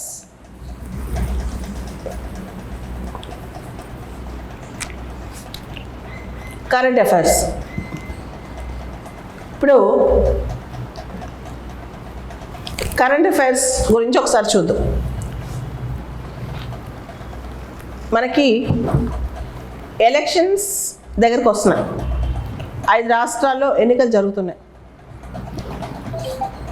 ఎన్నికలు జరుగుతున్నప్పుడు ఎన్నికల నోటిఫికేషన్ రోజు నుంచే మోడల్ కోడ్ ఆఫ్ కండక్ట్ ఒకటి అమల్లోకి వస్తుంది. మనం ఒక కోడ్ ఆఫ్ కండక్ట్, నియమావళి ప్రవర్తనకు సంబంధించి ఎలక్షన్ టైంలో ఏ విధంగా ఉండాలని. సో దానికి సంబంధించి ఎన్ఫోర్సబిలిటీ, అది చట్టబద్ధత ఉందా లేదా, లేదు. కానీ మీకు రిప్రజెంటేషన్ ఆఫ్ పీపుల్స్ యాక్ట్ అని, election commission of India constitutional status, okay, ఐపీసీలో కొన్ని సెక్షన్స్ ఇవన్నీ కూడా వర్తిస్తాయి అన్నమాట. క్రిమినల్స్ ఇన్ పాలిటిక్స్ మీకు తెలుసు. రాహుల్ గాంధీ గారి కేసు చూశారు. 2 సంవత్సరాలకి అంతకు మించిన శిక్ష, 2 years కానీ అంతకన్నా ఎక్కువ శిక్ష పడితే ఎంపీ ఎమ్మెల్యేలు అనర్హతకు గురవుతారు అప్పీల్ చేసుకున్నా సరే. దానిపైన కన్విక్షన్ మీద స్టే వచ్చింది. రాహుల్ గాంధీ గారు మళ్ళీ ఇప్పుడు కంటెస్ట్ చేయగలుగుతారు, కానీ మామూలుగా అంత ఈజీ కాదు. Section 8 Clause 4 of RP act. ఈ క్రిమినల్స్ ఇన్ పాలిటిక్స్లో ఏ సెక్షన్ ప్రకారం అనర్హతకు గురవుతారు ఎంపీలు, వాళ్ళున్న సీటు ఖాళీ చేసేయాలి ఎంపీలు కానీ ఎమ్మెల్యేలు కానీ అంటే సెక్షన్ 8 క్లాజ్ 4. సెక్షన్ 8 క్లాజ్ 4కి సంబంధించి ఒక అంశం అన్నమాట. సెక్షన్ 8 క్లాజ్ 4లో ఇంతకుముందు ఉండేది 3 monthsలోపు వాళ్ళు అప్పీల్ చేసుకుంటే వాళ్ళు కంటిన్యూ అవ్వచ్చు అని. కానీ ఆ సెక్షన్ 8 క్లాజ్ 4లో ఆ 3 months ముందు 3 months వాళ్ళు కనుక అప్పీల్ చేసుకుంటే 3 monthsలోపు వాళ్ళు కంటిన్యూ అవ్వచ్చు అనే దాన్ని సుప్రీంకోర్టు కొట్టేసింది అనమాట, లిల్లీ థామస్ జన్ చౌకీదారీ కేసులో. సో ఇప్పుడు సెక్షన్ 8 క్లాజ్ 3, సెక్షన్ 8 క్లాజ్ 4 వార్తలో ఉన్నాయి. ఆర్పీ యాక్ట్లో సెక్షన్ 8 క్లాజ్ 3, సెక్షన్ 8 క్లాజ్ 4 వార్తలో ఉన్నాయి. ఈ 2 సెక్షన్స్ మీరు పూర్తి చదివితే ఇలాంటి క్వశ్చన్స్ కూడా డైరెక్ట్ రావచ్చు. అలానే మీరు గమనిస్తే కనుక మన కరెంట్ అఫైర్స్లో ఇప్పుడు ఎకానమీ రిలేటెడ్ కరెంట్ అఫైర్స్ తీసుకుందాం ఒకసారి. ఎకానమీ రిలేటెడ్ కరెంట్ అఫైర్స్లో ప్రపంచంలో చాలా దేశాల్లో ఇన్ఫ్లేషన్ చాలా ఎక్కువ ఉంది. రీసెంట్గా అర్జెంటీనా ప్రెసిడెంట్ ఎన్నికలు జరిగాయి, తెలుసా మీకు అది? జేవియర్ మిల్లీ అనే ఆయన అర్జెంటీనా ప్రెసిడెంట్గా గెలిచాడు. అర్జెంటీనాలో విపరీతమైన ఇన్ఫ్లేషన్, ప్రపంచంలో చాలా దేశాల్లో ఇన్ఫ్లేషన్ బాగా పెరుగుతుంది. భారతదేశంలో కూడా ఇన్ఫ్లేషన్, ద్రవ్యోల్బణము అంటాం తెలుగులో. టైప్స్ ఆఫ్ ఇన్ఫ్లేషన్ మీద మీకు క్వశ్చన్స్ రావచ్చు అన్నమాట. సో ఇన్ఫ్లేషన్లో టైప్స్, ఉదాహరణకి స్టాగ్ఫ్లేషన్ అంటే ఏంటి? ఓకే, ఇది ఒక క్వశ్చన్ రావచ్చు. కింద 4 ఆప్షన్స్ ఇస్తాడు, ABCD, ఇది రైట్ ఇది రాంగ్ అని చెప్పి 4 ఆప్షన్స్ ఇస్తాడు. అదేవిధంగా భారతదేశంలో అన్ఎంప్లాయ్మెంట్ బాగా పెరుగుతుంది అంటున్నాం, నిరుద్యోగం బాగా పెరుగుతుంది అంటున్నాం. డిస్గైజ్డ్ అన్ఎంప్లాయ్మెంట్ అంటే ఏంటి? ఉదాహరణకి ఒక పొలం ఉంది, 1 ఎకరం పొలం ఉంది, దానిలో 2 పనిచేస్తే సరిపోద్ది. ఆ ఇంట్లో ఉన్న 5 దాని మీద పనిచేస్తున్నారు. ఇంట్లో ఉన్న 5 వేరే పని లేక అందరూ దాని మీద పనిచేస్తారు. 2 చేస్తే సరిపోద్ది కానీ 5 పనిచేస్తారు. దాన్నే డిస్గైజ్డ్ అన్ఎంప్లాయ్మెంట్ అంటాం. ఓకే, అవసరం లేకపోయినా వేరే అవకాశాలు లేనందువల్ల ఒకటే పనిని ఎక్కువ మంది చేయటం అనమాట, డిస్గైజ్డ్ అన్ఎంప్లాయ్మెంట్. అలానే ఎకానమీలో మీరు గమనిస్తే కనుక గిగ్ ఎకానమీ అనే కాన్సెప్ట్ బాగా వార్తల్లోకి వస్తుంది. గిగ్ ఎకానమీ అంటే ఏంటి? GIG, గిగ్ ఎకానమీ అంటే ఏంటి అని మీరు ఇప్పుడు చూస్తున్నారు. ఓలా, ఊబర్, స్విగ్గీ ఇవన్నీ ఎవరైతే దాన్ని ఉద్యోగాలు చేస్తారో వాళ్ళకి ఫార్మల్ ఎంప్లాయ్మెంట్ కనెక్షన్స్ ఉండవు ఎంప్లాయర్స్తో. పెన్షన్, ఇన్సూరెన్స్ ఏం ఉండవు. కొన్ని గంటలు పని చేయటం, డబ్బులు తీసుకెళ్ళిపోవడం, పని మానేస్తే ఆ రోజు పని మానేయటం, అలా ఉంటుంది అనమాట. అదొక ఫార్మల్ ఎంప్లాయ్మెంట్ సిస్టమ్ కాదు. India is heading towards gig economy అని మధ్య వార్తల్లో వస్తుంది. అసలు గిగ్ ఎకానమీ అంటే ఏంటి ఒకసారి ఊహించుకోండి. జొమాటో, ఓలా, ఊబర్, స్విగ్గీ ఇక్కడ పనిచేసే వాళ్ళకి వాళ్ళ ఎంప్లాయర్స్కి ఫార్మల్ ఎంప్లాయ్మెంట్ కనెక్టివిటీ ఉండదు అనమాట. సో ఆ రోజు చేసామా అంతే, ఇన్సూరెన్స్లు, ఎంప్లాయ్మెంట్ కాంట్రాక్ట్లు ఏమి ఉండవు. పని చేయటం, 1 అవర్స్కి డబ్బులు తీసుకోవడం, వెళ్ళిపోవడం, దాన్నే గిగ్ ఎకానమీ అంటారు. సో ఇట్లాంటి పదాలు, ఫర్ ఎగ్జాంపుల్ బ్యాంకింగ్ సిస్టంలో స్విఫ్ట్ అనే పదము, తర్వాత మీకు సెబీ, మీరు చూసారు రీసెంట్గా సుబ్రతో రాయ్ చనిపోయారు. OFCDs, సహారా గ్రూప్ మళ్ళీ న్యూస్లోకి వచ్చేసింది. Optional but fully convertible debentures, OFCDs అనే కాన్సెప్ట్. కానీ అలానే మీకు బ్యాంకింగ్లో చాలా క్వశ్చన్స్ వస్తాయి, మెర్జింగ్ ఆఫ్ ద బ్యాంక్స్ గురించి కానీ, బ్యాంకుల యొక్క మెర్జర్స్ వీటి గురించి క్వశ్చన్స్ కానీ, నాన్ పర్ఫార్మింగ్ అసెట్స్ బాగా తగ్గిపోతున్నాయి, NPS గురించి క్వశ్చన్స్ కానీ, లేకపోతే మీకు అగ్రికల్చర్, ఈవెన్ ఎకానమీకి సంబంధించిన అగ్రికల్చర్ రిలేటెడ్ క్వశ్చన్స్ కానీ, ఇవన్నీ కూడా మీకు ఇంపార్టెంట్ అనమాట ఎకానమీ రిలేటెడ్ కరెంట్ అఫైర్స్లో. ఓకే, సో ఇంకా మీరు కనుక ఒకసారి హిస్టరీ చూసారనుకోండి, హిస్టరీకి సంబంధించి కూడా కరెంట్ అఫైర్స్తో కొంత లింక్ ఉంటుంది.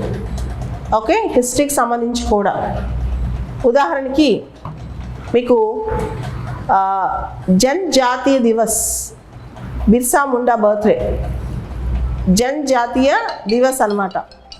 ముండా రెబిలియన్ అనేది one of the famous tribal revolts in modern India. So దానికి సంబంధించిన మీకు క్వశ్చన్ జనజాతీయ దివస్ మీద క్వశ్చన్ రావచ్చు. ఇట్లాంటి అంశాలు కూడా మీరు గమనిస్తూ ఉండాలి. అలానే టెంపుల్ ఎంట్రీ మూమెంట్స్ చాలా పాపులర్ అవుతున్నాయి ఈ మధ్య. వైకోమ్ సత్యాగ్రహకి 100 సంవత్సరాలు పూర్తయింది. రకరకాల టెంపుల్ ఎంట్రీ మూమెంట్స్ మీద క్వశ్చన్స్. మీరు జాగ్రత్తగా ప్లాన్ చేసి ప్రిపేర్ అవుతే కనుక అన్ని సబ్జెక్ట్స్లో మీరు చూడండి, సైన్స్ అండ్ టెక్నాలజీ.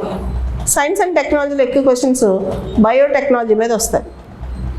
ఓకే, జనరల్గా ట్రెండ్ ఏంటంటే బయోటెక్నాలజీ, సైన్స్ అండ్ టెక్నాలజీలో. ఇప్పుడు ఏమవుతుంది, ఆర్టిఫిషియల్ ఇంటెలిజెన్స్ బాగా న్యూస్లోకి వస్తుంది. చాట్ జీపీటీ అంటే జనరేటివ్ ఏఐ. కానీ రీసెంట్గా చూసారు, శామ్ ఆల్ట్మన్ ఓపెన్ ఏఐ సిఇఓని ఫైర్ చేసి మళ్ళీ హైర్ చేసుకున్నారు, మళ్ళీ వచ్చేసాడు ఆయన. చూసారు కదా శామ్ ఆల్ట్మన్ మొత్తం ఆయన స్టోరీ. మీకు ఈసారి ట్రెండింగ్ ఏంటి తెలుసా, కొత్తగా టాప్ మోస్ట్ పీపుల్ ఇచ్చి వాళ్ళు ఏం అచీవ్ చేశారని కూడా అడగవచ్చు. ఇలాన్ మస్క్ రీసెంట్గా స్పేస్ షిప్, స్టార్షిప్ వీటి మీద, తర్వాత ఇలాన్ మస్క్ గురించి రావచ్చు, శామ్ ఆల్ట్మన్ గురించి రావచ్చు. వీళ్ళందరూ మీకు ఇప్పుడు పాపులర్ అయిపోతున్నారు బాగా. సో అట్లాంటి వాళ్ళ గురించి కూడా డైరెక్ట్గా మీకు క్వశ్చన్స్ రావచ్చు. సైన్స్ అండ్ టెక్నాలజీలో బయోటెక్నాలజీలో వచ్చే రీసెంట్ అప్డేట్స్ మొత్తం చూసుకోండి. బయోటెక్నాలజీలో క్వశ్చన్స్ బాగా వస్తాయి. అదేవిధంగా AI, artificial intelligence. Space technology బాగా ట్రెండ్ అవుతుంది. ఇస్రో వెబ్సైట్, నాసా వెబ్సైట్ మీకు బాగా important. ISRO website, NASA website, ఈ 2 వెబ్సైట్ల మీద పూర్తి స్థాయి దృష్టి పెట్టండి. ఓకే, క్వశ్చన్ పేపర్స్ ప్రిపేర్ అయినా క్వశ్చన్కి సంబంధించిన ఆన్సర్స్కి మాత్రం ఇస్రో వెబ్సైట్లోంచి ఉండే డేటాలోంచే వస్తాయి. బయట పుస్తకాలు ప్రచురించే డేటా కన్నా ISRO website direct data, ISRO website regular follow అవ్వండి. ఇప్పుడు చంద్రయాన్ 3 కావచ్చు, గగనయాన్ కావచ్చు, గగనయాన్లో క్రూ ఎస్కేప్ సిస్టమ్ కావచ్చు, ఆదిత్య L1 కావచ్చు, లేకపోతే ఇస్రో కొత్త మిషన్స్ కావచ్చు. ఇస్రో వెబ్సైట్లో వచ్చే సమాచారం పూర్తిగా మీరు ప్రిపేర్ అవ్వండి. దానిలో 2 క్వశ్చన్స్ గ్యారంటీగా సివిల్స్లో గ్రూప్ 1, గ్రూప్ 2 ఎక్కడైనా మీకు తగులుతుంటాయి. ఇస్రో వెబ్సైట్. అలానే నాసా వాళ్ళ మిషన్స్, నాసా మిషన్స్లో మీరు నాసా, జాక్సా, ఈఎస్ఏ వీళ్ళ మిషన్స్లో మీరు వేరే ప్లానెట్స్కి వెళ్ళే మిషన్స్ కూడా చూసుకోండి. ఓకే, వేరే గ్రహాలకు వెళ్ళే మిషన్స్ ఉంటాయి, అవి చాలా ఇంపార్టెంట్ అనమాట. అలానే ఇంటర్నేషనల్ స్పేస్ స్టేషన్ సంబంధించిన అంశాలు, చైనాకు సంబంధించిన అంశాలు, రష్యా స్పేస్ ఎక్స్పెడిషన్ సంబంధించిన అంశాలు, వీటి మీద కూడా పూర్తి స్థాయి సమాచారాన్ని సేకరించండి. ఓకే, తర్వాత మెటావర్స్ అని చెప్పి కొత్త కాన్సెప్ట్ వస్తుంది సైన్స్ అండ్ టెక్నాలజీలో. మెటావర్స్ మీద కూడా క్వశ్చన్స్ రావచ్చు. IoT, internet of things, IoT, big data analytics, ఇవన్నీ కూడా పూర్తి స్థాయిలో స్టడీ చేయండి. అలానే జనరల్ సైన్స్ కూడా సిలబస్లో ఉంది కాబట్టి basics physics, basics in biology, 1 or 2 questions in chemistry మీరు ఎక్స్పెక్ట్ చేయొచ్చు. ఫిజిక్స్లో స్కూల్ టెక్స్ట్ బుక్లు సరిపోతుంది దీనికి. మీకు ఆంధ్రప్రదేశ్ ప్రభుత్వం లేదా NCERT English medium, Telugu medium ఉన్న స్కూల్ టెక్స్ట్ బుక్స్లో బేసిక్ జనరల్ సైన్స్ సరిపోతాయి. అంతకంటే హై స్టాండర్డ్ క్వశ్చన్స్ ఏమి అడగడు.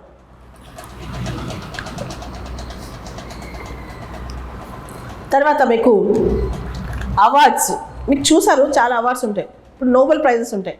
ఎవరికి వచ్చింది అంటాం కన్నా ఎందుకు వచ్చింది అనేది చాలా ఇంపార్టెంట్.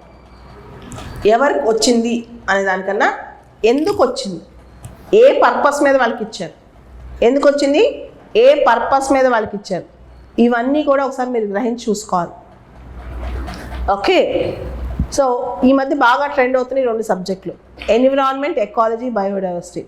మీకు సిలబస్లో డైరెక్ట్గా ఎన్విరాన్మెంట్ అని లేకపోయినా క్వశ్చన్స్ అయితే వస్తాయి. ఈవెన్ అట్లీస్ట్ కరెంట్ అఫైర్స్లో భాగంగా అయినా క్వశ్చన్స్ వస్తాయి. మొత్తం ట్రెండ్ అవుతున్న ఏరియా ఏంటంటే ఎన్విరాన్మెంట్, ఎకాలజీ, బయోడైవర్సిటీ. దానికి సంబంధించి కొన్ని చాప్టర్స్ డీటెయిల్గా చదువుకోండి. ఉదాహరణకి పొల్యూషన్ అనే చాప్టర్లో క్వశ్చన్స్ చాలా వస్తాయి. ఎయిర్ పొల్యూషన్ కారణాలు ఏంటి, ఎయిర్ క్వాలిటీ ఇండెక్స్ ఏంటి, వాటర్ పొల్యూషన్ కారణాలు ఏంటి, ఇది. తర్వాత ఎకాలజీ, ఎకాలజీ మరియు బయోడైవర్సిటీ చెందిన కాప్ సదస్సుల గురించి కూడా చూసుకోవాలి. అలానే ఈ నెల అంటే 2 రోజుల తర్వాత నవంబర్ 30 తారీఖున UNFCCC COP28 దుబాయ్లో జరుగుతుంది. UNFCCC COP28 సదస్సు దుబాయ్లో జరుగుతుంది 12 రోజుల పాటు, డిసెంబర్ 12 వరకు. ఆ UNFCCC COP28 సంబంధించిన పూర్తి సమాచారం తెలుసుకోండి. అలానే ఒక క్వశ్చన్ రావచ్చు, లాస్ అండ్ డ్యామేజ్ ఫండ్ అంటే ఏంటి, లాస్ అండ్ డ్యామేజ్ ఫండ్ అంటే ఏంటి, కింది వాటిలో ఏ స్టేట్మెంట్ రైటు, ఎన్విరాన్మెంట్ సంబంధించి లాస్ అండ్ డ్యామేజ్ ఫండ్ అంటే ఏంటి, కింది వాటిలో దేనికి సంబంధించి రావచ్చు, అటువంటి క్వశ్చన్స్ రావచ్చు. ఆల్రెడీ ఎన్విరాన్మెంటల్ డ్యామేజ్ జరిగి దాన్ని ఇర్రివర్సబుల్గా అంటే తిరిగి దాన్ని మళ్ళా మనం బాగు చేయలేని పరిస్థితిలో అలాంటి పరిస్థితి వచ్చినప్పుడు దానికి మనం ఇచ్చే ఫండ్నే లాస్ అండ్ డ్యామేజ్ ఫండ్ అంటాం. ఇర్రివర్సబుల్ డ్యామేజ్ అంటే ఇంకా ఆ డ్యామేజ్ జరిగిపోయిందని దాన్ని ఇంకా మనకు తిరిగి దాన్ని మళ్ళీ ఏమి చేయలేము అనమాట. దాన్ని ఇర్రివర్సబుల్ డ్యామేజ్ అంటాం. లాస్ అండ్ డ్యామేజ్ ఫండ్ గురించి లాస్ట్ ఇయర్ బాగా డిస్కషన్లో ఉంది. డైరెక్ట్ క్వశ్చన్ రావచ్చు, లాస్ అండ్ డ్యామేజ్ ఫండ్ అంటే ఏంటి అని చెప్పి డైరెక్ట్ క్వశ్చన్ రావచ్చు. లాస్ అండ్ డ్యామేజ్ ఫండ్ అంటే ఏంటి అని. ఓకే, సో ఇటువంటి క్వశ్చన్స్. అలానే కొన్ని దీవులు ఎక్స్టింక్ట్ అయిపోతున్నాయి. ఈవెన్ మాల్దీవ్స్ అనుకోండి, 2060 2070 కల్లా 80% మాల్దీవ్స్ మునిగిపోతుందంట. 2001 సంవత్సరం కల్లా అసలు మాల్దీవ్స్ కనిపించదంట. వనవాటు అనే ఐలాండ్స్ ఉన్నాయి, వనవాటు దీవులు, ఇవి పూర్తిగా అంతరించిపోతున్నాయి. ఓకే, ఏ ఐలాండ్స్ ఏ దీవులు కనుమరుగైపోతున్నాయి, ఇటువంటి క్వశ్చన్స్. భారత్కి బంగ్లాదేశ్కి మధ్య ఒక దీవుల వివాదం ఉండేది, న్యూమోర్ ఐలాండ్స్ అని చెప్పి. అవి సముద్ర మట్టం పెరిగినప్పుడు కనిపించవు, సముద్ర మట్టం తగ్గినప్పుడు కనిపిస్తూ ఉంటాయి. కనిపించినప్పుడల్లా ఎవరు దొరికితే వాళ్ళు వెళ్ళి అక్కడ ఫ్లాగ్ నాటేసి వస్తారు. ఇండియా వాళ్ళు కోస్ట్ గార్డ్స్ అయితే ఇండియా వాళ్ళు, బంగ్లాదేశ్ కోస్ట్ గార్డ్స్ అయితే బంగ్లాదేశ్. న్యూమోర్ ఐలాండ్స్ అనేవి ఏ రెండు దేశాల మధ్య కాన్ఫ్లిక్టింగ్ ఐలాండ్స్. ఒక్కోసారి కనిపిస్తే ఒకసారి కనిపించని క్వశ్చన్ వచ్చింది అనుకోండి, ఇండియా బంగ్లాదేశ్. అదేవిధంగా కచ్చితీవు ఐలాండ్స్, ఇండియా శ్రీలంక. కచ్చితీవు దీవుల వివాదం ఏ రెండు దేశాల మధ్య, భారత్ శ్రీలంక. ఓకే, అలానే మీకు ఎన్విరాన్మెంట్ ఎకాలజీ బయోడైవర్సిటీ సంబంధించి IUCN రెడ్ లిస్ట్ బాగా చూసుకోండి. International union for conservation of nature and natural resources, IUCN red list. అలానే సైట్స్ గురించి కూడా చూసుకోండి, CITES convention on international trade on endangered species, CITES convention on international trade on the endangered species. అదేవిధంగా కొత్తగా ఏ tiger reserves project టైగర్లో వచ్చి చేరాయి, కొత్తగా ఏ wetlands Ramsar వెట్లాండ్స్లో చేరాయి. చిత్తడి నేలలు అంటాం వెట్లాండ్స్ అంటే తెలుగులో. అలానే మ్యాంగ్రూవ్స్, సుందర్బన్స్, మ్యాంగ్రూవ్స్, వీటి మీద క్వశ్చన్స్. ఇండియాలో వెట్లాండ్ కన్జర్వేషన్ రూల్స్, చిత్తడి నేలల సంరక్షణ రూల్స్ గురించి క్వశ్చన్స్. అలానే ఇండియాలో wild life sanctuaries, national parks, project tiger, project elephant, project cheetah. Example చెప్తాను, సెయింట్ పీటర్స్బర్గ్ కన్వెన్షన్ దేనికి సంబంధించి, టైగర్ కన్జర్వేషన్ సంబంధించి. టైగర్ రేంజ్ కంట్రీస్ ఏమేంటి వీటిలో. మినమాటా కన్వెన్షన్ దేని గురించి, మెర్క్యూరీ గురించి. ఇట్లా ఎన్విరాన్మెంట్ ఎకాలజీ బయోడైవర్సిటీ సంబంధించిన కన్వెన్షన్స్. మాంట్రియల్ ప్రోటోకాల్ దేనికి సంబంధించి, ఓజోన్ డిప్లీషన్, ఓజోన్ పొర గురించి, మాంట్రియల్ ప్రోటోకాల్. ఓకే, అలానే నగోయా ప్రోటోకాల్ దేనికి సంబంధించి. ఇట్లా ఎన్విరాన్మెంట్ సంబంధించిన రకరకాల ప్రోటోకాల్స్, రకరకాల ఒప్పందాలు చాలా అడుగుతారు. Basel convention on trans boundary movement of hazardous wastes, హానికరమైన వ్యర్థాలకు సంబంధించిన కన్వెన్షన్ పేరు ఏంటి, బేసల్ కన్వెన్షన్. ఇటువంటి క్వశ్చన్స్ అన్నమాట. ఓకే, రకరకాల ప్రోటోకాల్స్, రకరకాల కన్వెన్షన్స్, ఎన్విరాన్మెంట్ ఎకాలజీ బయోడైవర్సిటీ. అందరికి తెలుసు గ్లోబల్ వార్మింగ్ అని. మరి గ్లోబల్ డిమ్మింగ్ అంటే ఏంటి, DIMMING, global warming, global dimming, ఇటువంటి క్వశ్చన్స్. అలానే యాసిడ్ రైన్ బేసిక్ కాన్సెప్ట్ అందరూ తెలుసు. యాసిడ్ రైన్ మీద ఇన్డెప్త్ క్వశ్చన్ ఇవ్వచ్చు. యాసిడ్ రైన్ మీద ఇన్డెప్త్ క్వశ్చన్. అలానే ఆర్టిఫిషియల్ రెయిన్ మీద, ఢిల్లీలో ఎయిర్ పొల్యూషన్ తగ్గించడానికి మొన్న లాస్ట్ వీక్ ఆర్టిఫిషియల్ రెయిన్ కురిపించారు తెలుసా? ఢిల్లీలో వాయు కాలుష్యం తగ్గించడానికి ఆర్టిఫిషియల్ రెయిన్ కురిపించారు. ఆ ఆర్టిఫిషియల్ రెయిన్కి సంబంధించిన బేసిక్ క్వశ్చన్స్, క్లౌడ్ సీడింగ్ అంటే ఏంటి, ఇటువంటి క్వశ్చన్స్ మీరు చాలా ఏరియాస్ చూసుకెళ్ళాలి. అలానే ఇండియాలో చీతాస్ రీఇంట్రడ్యూస్ చేసాం, ఆఫ్రికన్ చీతాస్ తీసుకొచ్చారు. చీతాస్ చాలా చచ్చిపోతున్నాయి. చీతాస్ మీద బేసిక్ క్వశ్చన్, చీతాస్ మీద బేసిక్ క్వశ్చన్స్. అదేవిధంగా ఇండియాకి సంబంధించి పోర్ట్ డెవలప్మెంట్, మేజర్ పోర్ట్స్ ఏంటి, మైనర్ పోర్ట్స్ ఏంటి, ఇన్ఫ్రాస్ట్రక్చర్లో basic question. Supreme court judgements, basic questions. అట్లా international relations and international security మీద క్వశ్చన్స్ చాలా ఇంపార్టెంట్. ఇండియన్ ఓషన్లో దీవులకు సంబంధించిన question.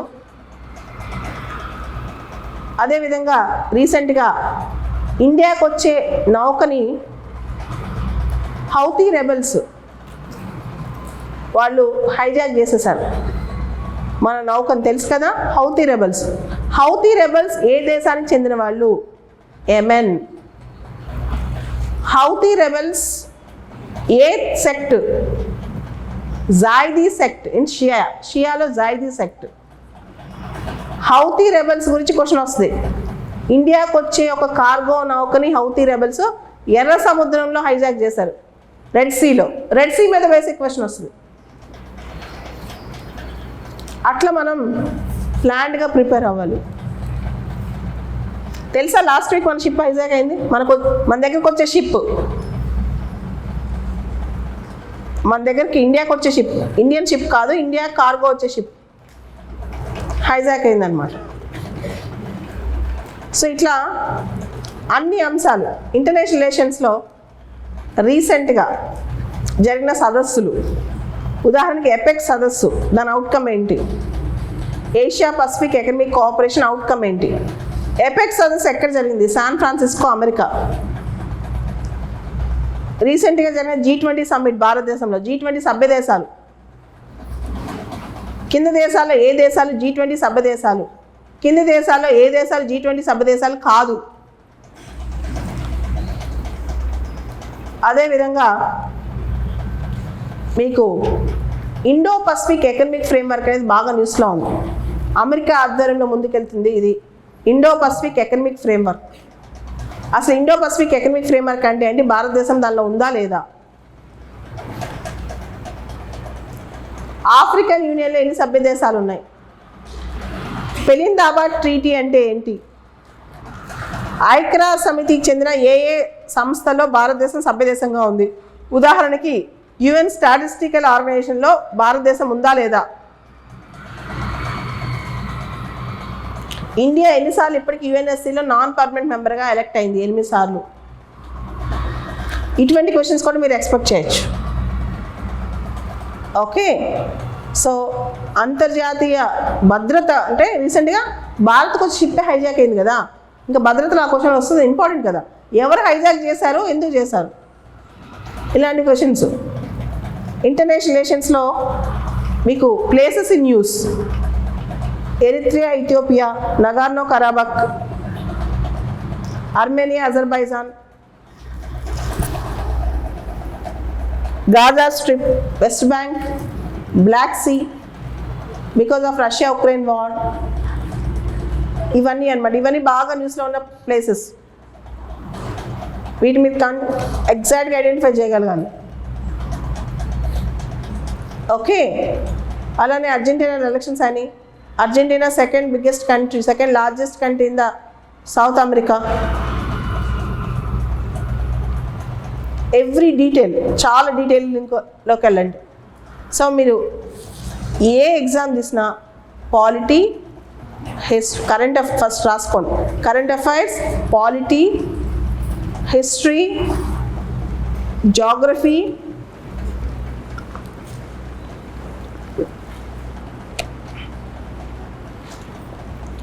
Current affairs, polity, history, geography, economy, science and technology, international relations and international security, international relations and international security, environment, ecology, biodiversity, science and technology, ఇంకా చిన్న చిన్న అంశాలు ఎట్లా స్పోర్ట్స్, అగ్రికల్చర్, డిజాస్టర్స్, ఇంకోటి విపత్తు నిర్వహణ. అది ఒక ట్రెండింగ్ టాపిక్. మీరు చూసారు రీసెంట్గా ఉత్తరకాశీలో tunnel collapse, Uttarkashi tunnel collapse, సొరంగం కొలాప్స్ అయింది. Disaster, it's a disaster. నేపాల్లో భూకంపం వచ్చింది, ఇట్స్ అ డిజాస్టర్. నేపాల్లో ఎర్త్క్వేక్ వచ్చి ఇట్స్ అ డిజాస్టర్. జోషిమఠలో ల్యాండ్ సబ్సిడెన్స్ వచ్చింది, ఇట్స్ అ డిజాస్టర్. ఓకే, ఇలా మంచు కొండలు విరిగిపడటం, కొండ చర్యలు విరిగిపడటం, సొరంగాలు కొలాప్స్ అవటం, భూకంపాలు రావటం, ఎర్త్క్వేక్స్ రావటం, వరదలు రావటం, క్షామం, కరువు రావటం, ఇవన్నీ డిజాస్టర్స్. ఈ డిజాస్టర్స్ సంబంధించిన అంశాలు కూడా మీకు సిలబస్లో ఉన్నాయి. ఒకళ్ళు డైరెక్ట్గా సిలబస్లో మెన్షన్ చేయకపోయినా ఎక్కడైనా క్వశ్చన్స్ ఎక్స్పెక్ట్ చేయొచ్చు. క్వశ్చన్ రాకూడదనే తెలియదు. Disasters, disaster management and disaster relief, disaster management act, state disaster management authority, national disaster management authority, national disaster response plan, Sendai framework మీద కూడా క్వశ్చన్స్ రావచ్చు. సెండై ఫ్రేమ్వర్క్ చాలా ఇంపార్టెంట్. సెండై ఫ్రేమ్వర్క్ దేనికి సంబంధించి? విపత్తు నిర్వహణకు సంబంధించి. సెండై ఫ్రేమ్వర్క్ దేనికి సంబంధించి? విపత్తు నిర్వహణకు సంబంధించి. ఇప్పుడు సోషల్ మీడియా ఉంది, సో సేఫ్ హార్బర్ క్లాజ్ దేనికి సంబంధించి? సోషల్ మీడియాకి సంబంధించి. రీసెంట్గా డీప్ ఫేక్ చూశారు.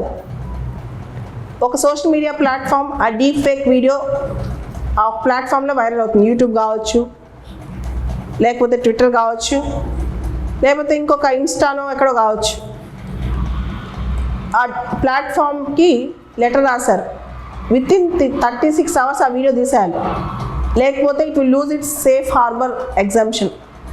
అంటే ఫర్ ఎగ్జాంపుల్ నేను ఫేస్బుక్లో ఒకటి రాస్తాను, ఫేస్బుక్ తప్పేం కాదు కదా, నా తప్పది. కానీ ఫేస్బుక్కి గవర్నమెంట్ చెప్పాక 36 గంటలు తీయకపోతే ఫేస్బుక్ కూడా ఆ మినహాయింపు ఉండదు, ఫేస్బుక్ను కూడా పనిష్ చేయొచ్చు. డీప్ ఫేక్ అనేది బాగా స్ప్రెడ్ అవుతుంది రోజుల్లో. మిమ్మల్ని డీప్ ఫేక్ అంటే ఏంటి అని క్వశ్చన్ అడగవచ్చు, సేఫ్ హార్బర్ క్లాజ్ అంటే ఏంటో క్వశ్చన్ అడగవచ్చు. ఇన్ఫర్మేషన్ టెక్నాలజీ యాక్ట్లో section 66C, section 66D, section 66E వీటికి సంబంధించిన క్వశ్చన్స్ కూడా అడగవచ్చు. ఇన్ఫర్మేషన్ టెక్నాలజీ యాక్ట్ సంబంధించి. సో ఇవన్నీ కూడా మీకు ట్రెండ్ అవుతున్న ఏరియాస్. అలానే cyber technology, cyber frauds, spyware, malware, Pegasus spyware దేనికి సంబంధించి ఇలాంటి క్వశ్చన్స్ ఇవి కూడా మీరు చూసుకోవచ్చు అనమాట. స్పైవేర్, మాల్వేర్ ఇవన్నీ కూడా. Okay, so these are the issues. ఇవన్నీ ఇష్యూస్ అన్నమాట. సో ఒక్కొక్క సబ్జెక్ట్ తీసుకుందాం, దాంట్లో సిలబస్ ఏముంటుందో ఒకసారి చెప్తాను. జనరల్గా బేసిక్గా ఏముంటుంది, say for example polity. Polity అంటే మనం ఏం చదువుతాం? బేసిక్గా ఎలాంటి క్వశ్చన్స్ వస్తాయి, ఏం చదువుతాం? ఈరోజు November 26, ఈరోజు స్పెషాలిటీ ఏంటి చెప్పండి? కాన్స్టిట్యూషన్ అడాప్షన్ డే కదా. కాన్స్టిట్యూషనల్ మోరాలిటీ అనే పదాన్ని ఎక్కువగా వాడిన వ్యక్తి ఎవరు? బిఆర్ అంబేద్కర్. రాజ్యాంగ నైతికత అంటాం తెలుగులో. కాన్స్టిట్యూషనల్ మోరాలిటీ అనే పదాన్ని ఎక్కువగా వాడిన వ్యక్తి ఎవరు? BR Ambedkar. Okay, so coming back, కాన్స్టిట్యూషన్లో మనం రెగ్యులర్గా ఏం చేస్తాం? 1600 నుంచి 1947 వరకు, 1600 to 1947 కాన్స్టిట్యూషనల్ డెవలప్మెంట్ చాలా ఇంపార్టెంట్. దానిలో 1 or 2 క్వశ్చన్స్ ఏ కాంపిటేటివ్ ఎగ్జామ్లో వస్తాయి, గ్రూప్ 1 కానీ గ్రూప్ 2 కానీ. ముఖ్యంగా 1773, 1813, 1833, 1853, 1909, 1919, 1935 వీటిలోంచి కనీసం 2 క్వశ్చన్స్ వస్తాయి. గ్రూప్ 1 కానీ గ్రూప్ 2 కానీ సివిల్స్ కానీ వీటిలో ఎక్కడ ఏం జరిగిందో మీకు తెలియాలి. ఒక ఎగ్జాంపుల్ చెప్తాను. ఒక ఎగ్జాంపుల్ తీసుకుందాం. 1909 ద్వారా ముస్లిమ్స్కి సపరేట్ ఎలక్టరేట్స్ ఇచ్చారు స్టేట్మెంట్. 1909 చట్టం ద్వారా మింటో మార్లే రిఫార్మ్స్ ద్వారా ముస్లిమ్స్కి సపరేట్ ఎలక్టరేట్స్ ఇచ్చారు. స్టేట్మెంట్ 1. స్టేట్మెంట్ 2 1919 నుంచి 1919 నుంచి భారతదేశంలో బైకామరల్ లెజిస్లేచర్ అనే కాన్సెప్ట్ స్టార్ట్ అయింది. స్టేట్మెంట్ 3 భారతదేశంలో ఆల్ ఇండియా ఫెడరేషన్ అనే కాన్సెప్ట్ 1935 నుంచి స్టార్ట్ అయింది. స్టేట్మెంట్ 4 ఈస్ట్ ఇండియా కంపెనీ యొక్క గుప్తాధిపత్యాన్ని 1813 ద్వారా తీసేశారు. ఈ 4 స్టేట్మెంట్స్ కరెక్టే. ఇట్లాంటి స్టేట్మెంట్ బేస్డ్ క్వశ్చన్స్ కూడా వస్తాయి. అలానే ప్రియాంబుల్లో సోషలిజం, సెక్యులరిజం, ఇంటిగ్రిటీ ఏ అమెండ్మెంట్ ద్వారా యాడ్ చేశారు? 42nd amendment. Preamble is a part of Indian constitution అని ఏ కేసులో చెప్పారు? కేశవానంద భారతి. అలానే ఫండమెంటల్ రైట్స్, సిటిజన్షిప్. ఫండమెంటల్ రైట్స్లో రీసెంట్ సుప్రీంకోర్టు జడ్జిమెంట్స్. తర్వాత పార్లమెంటరీ టర్మినాలజీ, పార్లమెంట్ చెందిన terminology, president election process, supreme court, హైకోర్టులు. గవర్నర్ సంబంధించి ఈ మధ్య ఆర్టికల్ 200 చాలా పాపులర్ అవుతుంది, చూసారా? ఆర్టికల్ 200 స్టార్ మార్క్ అది. అలానే article 163 governor discretionary powers, article 163 ఇవన్నీ. సో ఇట్లా బేసిక్ స్ట్రక్చర్ థిరీకి 50 సంవత్సరాలు అయింది. Article 368 amendment of the constitution, ఇవన్నీ డీటెయిల్గా చూసుకోండి. పాలిటీ. అలానే హిస్టరీలో ancient, medieval, modern. Ancient history, medieval history, modern history. దీన్ని సిలబస్ డివైడ్ చేసుకుని సిలబస్ మ్యాపింగ్ చేసుకుని చదువుకోండి. ఇండస్ వ్యాలీ సివిలైజేషన్ నుంచి ఎన్ని క్వశ్చన్స్ వస్తాయి? బుద్ధిజం, జైనిజం నుంచి ఎన్ని క్వశ్చన్స్ వస్తాయి? వేదిక్ పీరియడ్ నుంచి ఎన్ని క్వశ్చన్స్ వస్తాయి? మౌర్యన్ ఎంపైర్ నుంచి ఎన్ని క్వశ్చన్స్ వస్తాయి? గుప్తన్ ఎంపైర్ నుంచి ఎన్ని క్వశ్చన్స్ వస్తాయి? ఆల్రెడీ ఇంతకుముందు కూడా ఇక్కడ చెప్పాను. Harshavardhana one of the favourite areas. అలానే Sangam literature one of the favourite areas. Ancient history books and authors one of the favourite areas. Example Vishakha Datta రాసిన పుస్తకం ముద్రణ రాక్షసం. ఓకే, అభిజ్ఞాన శాకుంతలం ఎవరు రాశారు? ఇట్లాంటి క్వశ్చన్స్ అన్నీ చాలా పాపులర్ క్వశ్చన్స్. పాండురంగ మహత్యం అది ఏన్షియన్ కాదు, బట్ స్టిల్ పాండురంగ మహత్యం మీద కూడా చాలా క్వశ్చన్స్ వచ్చాయి. ఓకే, అది ఏన్షియన్ కిందకి రాదు, బట్ స్టిల్ దాని మీద కూడా క్వశ్చన్స్ వచ్చాయి. అలానే మిడివల్ ఇండియాలో ఢిల్లీ సుల్తానేట్, మొఘల్స్, వాళ్ళ architecture, administration. Even Maurya, Gupta కూడా వాళ్ళ యొక్క కళలు, వాస్తుకళ, వాళ్ళ యొక్క డాన్సెస్, వాళ్ళ యొక్క పుస్తకాలు, వాళ్ళ యొక్క పరిపాలనా విధానం, వీటి మీద ఎక్కువ ఫోకస్ చేయండి. ఇక్కడ మీరు ఏం చేయాలంటే ఆంధ్ర హిస్టరీ, ఎవరైతే గ్రూప్ 1, గ్రూప్ 2 సీరియస్ తీసుకుంటున్నారో ఆంధ్ర హిస్టరీ లింక్ చేసి చదివేసుకోండి. జనరల్గా ఆంధ్ర హిస్టరీ అండ్ కల్చర్ అనేది మనకు చాలా ఇంపార్టెంట్ వస్తుంది. Andhra history and Andhra culture. ఆంధ్రుల చరిత్రలో డీటెయిల్డ్ క్వశ్చన్స్ మీరు ఎక్స్పెక్ట్ చేయొచ్చు. ఓకే, ఇండియన్ హిస్టరీ మీరు ఎప్పుడైతే చదువుతారో స్పారల్గా ఆంధ్ర హిస్టరీలోకి వెళ్ళిపోండి. దీన్ని మీరు విడివిడిగా చూడకుండా సింక్ చేసి చూడండి, కన్వర్ట్ చేసి చూడండి, మీకు ఇంకా ఈజీగా కాన్సెప్ట్లోకి వెళ్ళిపోతారు. అలానే మోడర్న్ ఇండియా కూడా మీరు అక్కడ చదువుతున్నప్పుడు modern India Chirala Perala Satyagraha, Pedanandipadu no tax campaign, Alluri Sitaramaraju concept, ఇవన్నీ కూడా ఆంధ్ర హిస్టరీని ఇండియన్ హిస్టరీని లింక్ చేస్తూ వెళ్ళండి. కాకినాడలో జరిగిన కాన్ఫరెన్స్, ఇవన్నీ కనెక్ట్ చేయండి. గాంధీ గారు ఎప్పుడెప్పుడు ఆంధ్రాకి వచ్చారు, ఇన్ని కనెక్ట్ చేసి చూసుకోండి. పొట్టి శ్రీరాములు చేసిన త్యాగం ఏంటి? ఓకే, సో హిస్టరీని కూడా కనెక్ట్ చేసి చదవండి. జాగ్రఫీ ఉందనుకోండి, భూస్వరూపాలు చదువుతున్నారు, ల్యాండ్ ఫామ్స్ చదువుతున్నప్పుడు, ఇండియన్ ల్యాండ్ ఫామ్స్ చదువుతున్నప్పుడు ఆంధ్రాకి కూడా ఒకటేసారి ఇంటిగ్రేట్ చేసి చదువుకోండి, సపరేట్గా చదవద్దు. రివర్ సిస్టమ్స్ చదువుతున్నారు, డ్రైనేజ్ సిస్టమ్ చదువుతున్నారు, నదులు, ఉపనదులు. అక్కడే మీరు కృష్ణా, గోదావరి, వంశధార ఇవన్నీ కంప్లీట్ చేసేసుకోండి. కృష్ణా, గోదావరి, వంశధార, పెన్నా ఎక్కడి నుంచి ఎక్కడికి పారుతాయి అక్కడే మీరు కంప్లీట్ చేసుకోవచ్చు. అదేవిధంగా వ్యవసాయం చదువుతున్నారు, సాయిల్స్ చదువుతున్నారు, నేలకు సంబంధించిన అంశం. ఇండియా, ఆంధ్ర కలిపేసుకోండి. క్లైమేటాలజీ, ఓషనోగ్రఫీ, జియోమార్ఫాలజీ సిలబస్లో డైరెక్ట్గా ఉన్నా లేకపోయినా ఇండియాకి సంబంధించి, ఆంధ్రాకి సంబంధించి, ఆంధ్రాలో కోస్టల్ ఏరియాకి సంబంధించి, విశాఖపట్నానికి సంబంధించి, కాకినాడ, మచిలీపట్నం వీటన్నిటికి సంబంధించి రకరకాల ఆంధ్రాలో బీచెస్, బ్లూ ఫ్లాగ్ బీచ్ ఆంధ్రప్రదేశ్లో ఎక్కడుంది, అండ్ బీచెస్ గురించి మొత్తం ఆంధ్రాలో చిన్న పెద్ద బీచెస్ గురించి కూడా క్వశ్చన్ రావచ్చు. I think you got it. అర్థమవుతుంది అనుకుంటాను పూర్తి స్థాయిలో ఇవన్నీ. So polity, history, geography, economy. మీకు ఎకానమీలో కూడా ఆంధ్రప్రదేశ్ ఆర్థిక వ్యవస్థ అనేది చాలా ఇంపార్టెంట్. గణాంకాలు చాలా ఇంపార్టెంట్, ముఖ్యంగా గ్రూప్ 2, గ్రూప్ 1 ఫిలిమ్స్లో. గ్రూప్ 1 మెయిన్స్లో ఉంటుంది, గ్రూప్ 2 కూడా మెయిన్స్లో. గణాంకాలు బాగా చూసుకోండి. స్టాటిస్టిక్స్ బేస్డ్ క్వశ్చన్స్ కూడా వస్తాయి. అండ్ చాలామంది ఇవన్నీ చెప్పిన సిలబస్లో చాలామంది నెగ్లెక్ట్ చేసే ఏరియా మెంటల్ ఎబిలిటీ. దయచేసి మెంటల్ ఎబిలిటీ నోటిఫికేషన్ వచ్చా చూద్దాం, అప్పుడు చూద్దాం అనుకోకుండా ఇప్పటి నుంచి ప్రాక్టీస్ చేయండి. మాక్ టెస్ట్లు, RS Agarwal arithmetic books, reasoning ఉన్న మాక్ టెస్ట్లు విపరీతంగా మాక్ టెస్ట్లు ప్రాక్టీస్ చేయండి. రీజనింగ్, అథమెటిక్స్ మాక్ టెస్ట్ల వల్ల ఎక్కువ సాధ్యమవుతుంది మీకు. ఎంత మాక్ టెస్ట్ రాస్తే అంత మంచిది.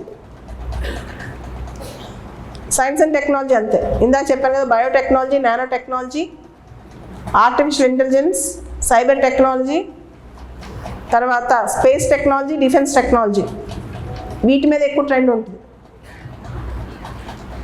ఓకే, ఇవన్నీ కూడా ఇప్పటి నుంచి ప్లాన్ చేసుకుని రోజుకి 5-6 గంటలు సిలబస్ చదవటం, 3-4 గంటలు పరీక్ష ప్రాక్టీస్ చేయటం. సిలబస్ అంతా అయ్యాక పరీక్షలు ప్రాక్టీస్ చేసుకుంటా అంటే అవ్వదు. 5-6 అవర్స్ చదవాలి, 3-4 అవర్స్ ప్రాక్టీస్ చేయాలి. అండ్ ఇక్కడ నేను ఎలా చదివాను చెప్తాను. నేను ఎక్స్టెన్సివ్ ప్రాక్టీస్ చేశాను. నేను ఫస్ట్ టైం సివిల్స్ రాసేటప్పుడు కూడా నాకు స్కోప్ లేదు, నేను ఫెయిల్ అవుతే నాకు భవిష్యత్తు కూడా లేదు, నేను ఖచ్చితంగా పాస్ అయితే తీరాలి. పాస్ అవ్వాలంటే ఎక్స్టెన్సివ్గా రైటింగ్ ప్రాక్టీస్ చేశాను. మోడల్ పేపర్స్ ఎక్కువ ప్రిపేర్ అయ్యాను.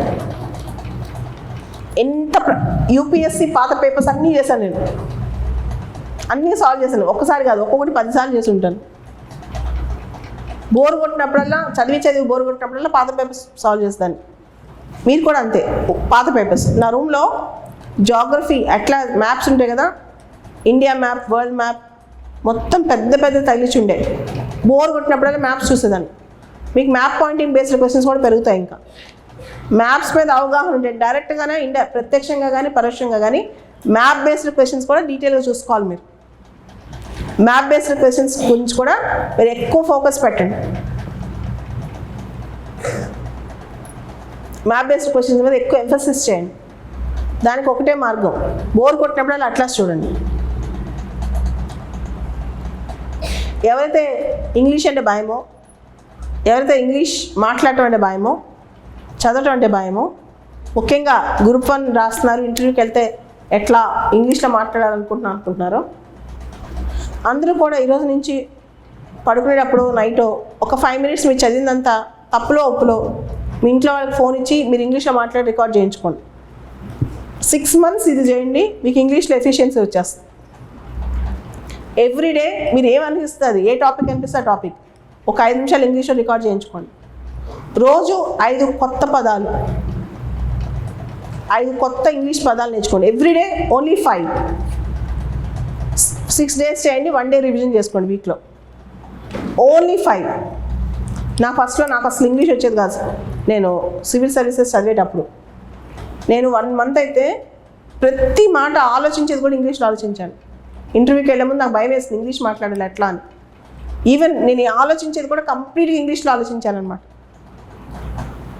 So maximum think in English, talk in English, think in English, right in English, read in English. English అంటే భయం ఉన్నోళ్ళు ఎక్స్టెన్సివ్గా చేయండి. అండ్ ఒకటి అనుకోండి ఖచ్చితంగా,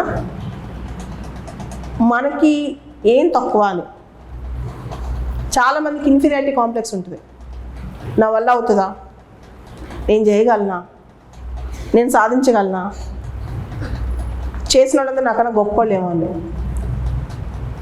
మీరు ఎంతోమంది ర్యాంకర్స్ పక్క నుంచి చూడకపోయి ఉండొచ్చు, అంత టైం మీకు ఉండకపోయి ఉండొచ్చు. కానీ గత 15-20 సంవత్సరాలుగా నేను ఒక ప్రపంచంలో ఉన్నాను, కాంపిటేటివ్ ప్రపంచంలో. రోజుకి 15 గంటలు ఆ ప్రపంచంలోనే బతికాను. ఎవరు కూడా ఎక్కువ తెలివితేటలు ఉన్నవాళ్ళు కానీ, ఎక్కువ సపోర్ట్ సిస్టమ్ ఉన్నవాళ్ళు కానీ ఎవరేం పెద్ద లేరు. చాలా మామూలు తెలివితేటలతో, స్మార్ట్ వర్క్తో పాస్ అయిన వాళ్ళే నేను పక్క నుంచి మొత్తం అందరినీ చూశాను. వాళ్ళందరిలో నేను చూసిన కొన్ని థీమ్స్ చెప్తాను. ఓపిక, సహనం చాలా ఎక్కువ, పర్సవరెన్స్ చాలా ఓపిక.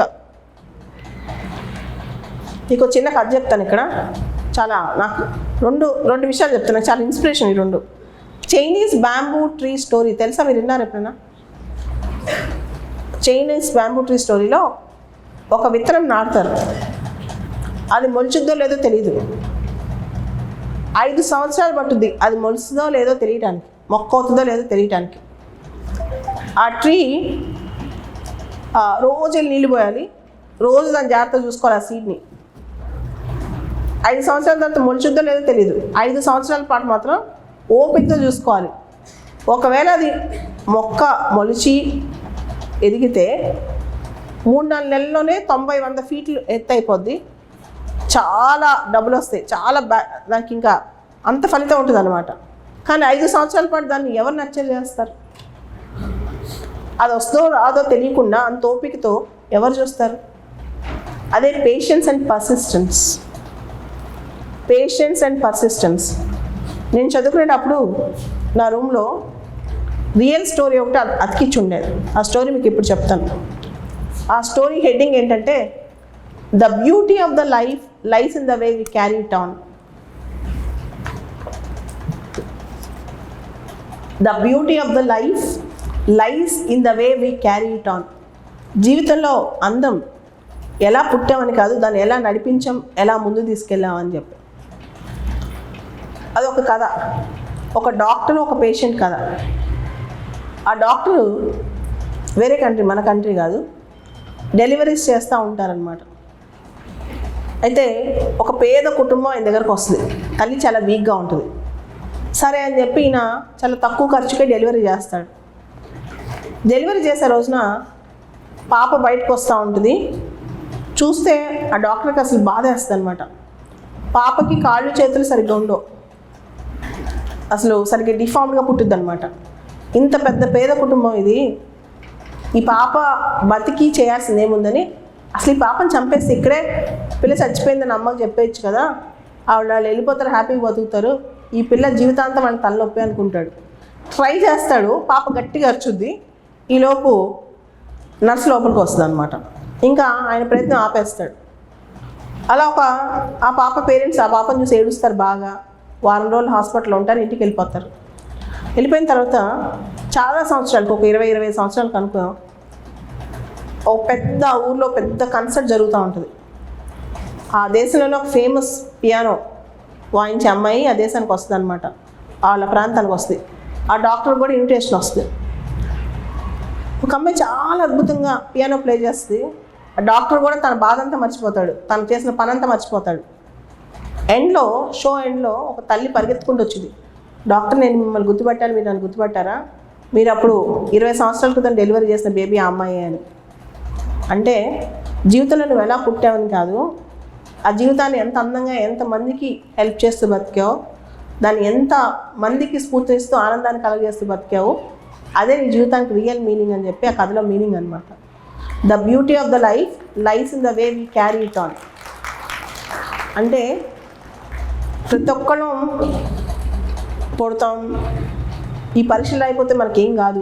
అండ్ సక్సెస్ అనేది పరీక్షలో పాస్ అయినవాడు గొప్పవాడు, పాస్ కానివాడు తక్కువడు, లేదా ఒక కాంపిటేటివ్ ఎగ్జామ్లో ఒక ర్యాంక్ వచ్చినంత మాత్రం నీ జీవితం ధన్యం అయిపోయింది, నేను హీరోని అయిపోయాను, ఇలా బయట ప్రొజెక్ట్ చేసుకుంటుంటారు. కానీ దీన్ని నేను నమ్మను. మనిషికి రియల్ సక్సెస్ ఏంటంటే మన జీవితం వల్ల ఎంతమందికి ఒక పాజిటివ్ ఇంపాక్ట్. వాళ్ళకి తెలియాల్సిన అవసరం కూడా లేదు, వాళ్ళు మనకు పరిచయం అవ్వాల్సిన అవసరం కూడా లేదు. మన జీవితం వల్ల ఎంతమందికి స్ఫూర్తి నింపాం, ఎంతమందికి అట్లీస్ట్ ఒక దీపం వెలిగించాం, ఎంతమంది జీవితాల్లో ప్రత్యక్షంగానో పరోక్షంగానో ఎంతో కొంత ప్రభావితం చూపించాం, ప్రభావవంతంగా మనం తయారయ్యాం. అది ఇంపార్టెంట్ అని నేను నమ్ముతాను. ఓకే, దానికి ఇప్పుడు మీరు పాస్ అయ్యే, మీరు రాయబోయే పరీక్ష ఒక వారధి. Just like a bridge, just like a platform, అంతే. It's a first step. ఇది ఒక మొదటి అడుగు మాత్రమే. దీన్ని మీరు ఎంత జాగ్రత్తగా, తెలివిగా, ఫోకస్డ్గా, స్ట్రాటజిక్గా వేస్తారో అది ఇంపార్టెంట్. ఈ పోటీ పరీక్షలు అనేవి ఒక ఎడిక్షన్ లాంటివి. వీటిని ఎంత తొందరగా పాస్ అయిపోయి వదిలించుకుంటే అంత మంచిది. మీకు అర్థమైంది అనుకుంటాను. లైఫ్లో చాలా క్రూషియల్ ఫేజ్ మీది. ఈ వచ్చే 10-20 సంవత్సరాలు అనేవి జీవితంలో ఆరోగ్యవంతంగా మీరు ఎంతోమంది జీవితాలు బాగు చేసే టైము. దీనిలో సగం జీవితం ఇక్కడే మీరు స్టక్ అవ్వకూడదు, ఇక్కడ ఆగిపోకూడదు. అది చెప్పడానికి నేను ఇక్కడ దాకా వచ్చాను. సో మీరు ఏదైతే చేయాలనుకుంటున్నారో దానికి ఒక 10 ఏళ్ళు 5 ఏళ్ళు టైం తీసుకోకండి. లైఫ్ చాలా వాల్యుబుల్. ఈ ఏజ్ ఇంకా వాల్యుబుల్. ఈ ఏజ్లో కొంత ఎంజాయ్మెంట్, కొంత డైవర్షన్స్ ఎక్కువగా ఉండే ఏజ్. దీన్ని కొంచెం మీరు పక్కన స్ట్రైట్ లైన్ పెట్టి కాస్త 1 or 2 years ఫోకస్ చేసి లైఫ్ని ఈ స్టేజ్లో సెటిల్ చేసుకుంటే మీరు చేయాలనుకున్న చాలా మంచి పనులు ఇంకా ముందున్నాయి. ఇది చాలా చిన్న విషయం. ఓకే, అండ్ ఎగ్జామ్ పాస్ అవడానికి మహామహులు, హేమలు పైనుంచి దిగొచ్చారు అంత సీన్ లేదు. ఓకే, ఇది కూడా గుర్తుపెట్టుకోండి. ఈ పరీక్షకు అంత గొప్పతనం లేదు, అంత సీను లేదు. ఇది చేస్తేనే గొప్పవాళ్ళని నేను అనుకోను. కానీ మీరు ఒక లక్ష్యం పెట్టుకున్నారు కాబట్టి మీరు నమ్మండి, మన తెలివితేటలు సరిపోతాయి. దీన్ని కాస్త స్ట్రాటజిక్గా ఒక పద్ధతి ప్రకారం చేయండి. నా చుట్టూ కొన్ని వందల ఎగ్జాంపుల్స్ ఉన్నాయి. సివిల్ సర్వీసెస్ లాంటి పరీక్షలు, గ్రూప్ 1 లాంటి పరీక్షలు 1 or 2 years జాగ్రత్తగా ప్రిపేర్ అయ్యే సక్సెస్ ఎగ్జాంపుల్స్ కొన్ని వందలు, కొన్ని కోకొల్లలు. నేను అవన్నీ చూసిన తర్వాత నాకు ఇదేం పెద్ద గొప్పగా సాధించలేదు, ఎవరు సాధించలేరు, వీళ్ళకి చాలా కష్టం అనేది అనిపించదు. అది కొంచెం జాగ్రత్తగా. చాలామంది విద్యార్థులకి ఆ ప్లానింగ్ లేక ఆ స్ట్రాటజీస్ ఎలిగా ఫెయిల్ అవుతుంటారు.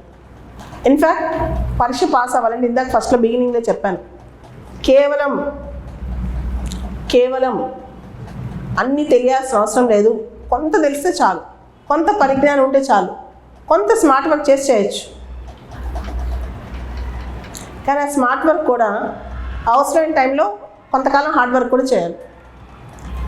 నాకు ఇంకా గుర్తు, నేను సివిల్స్ ఇంటర్వ్యూకి వెళ్ళినప్పుడు ఢిల్లీ యూనివర్సిటీ పిల్లలు రొట్టెలు జేబులో పెట్టుకుని, దానికి కర్రీ కూడా ఉండదు, కూర కూడా ఉండదు, అక్కడే కోచింగ్ సెంటర్ మెట్ల మీద పడుకుని అదే కొంచెం తింటూ అక్కడే చదివేవాళ్ళు.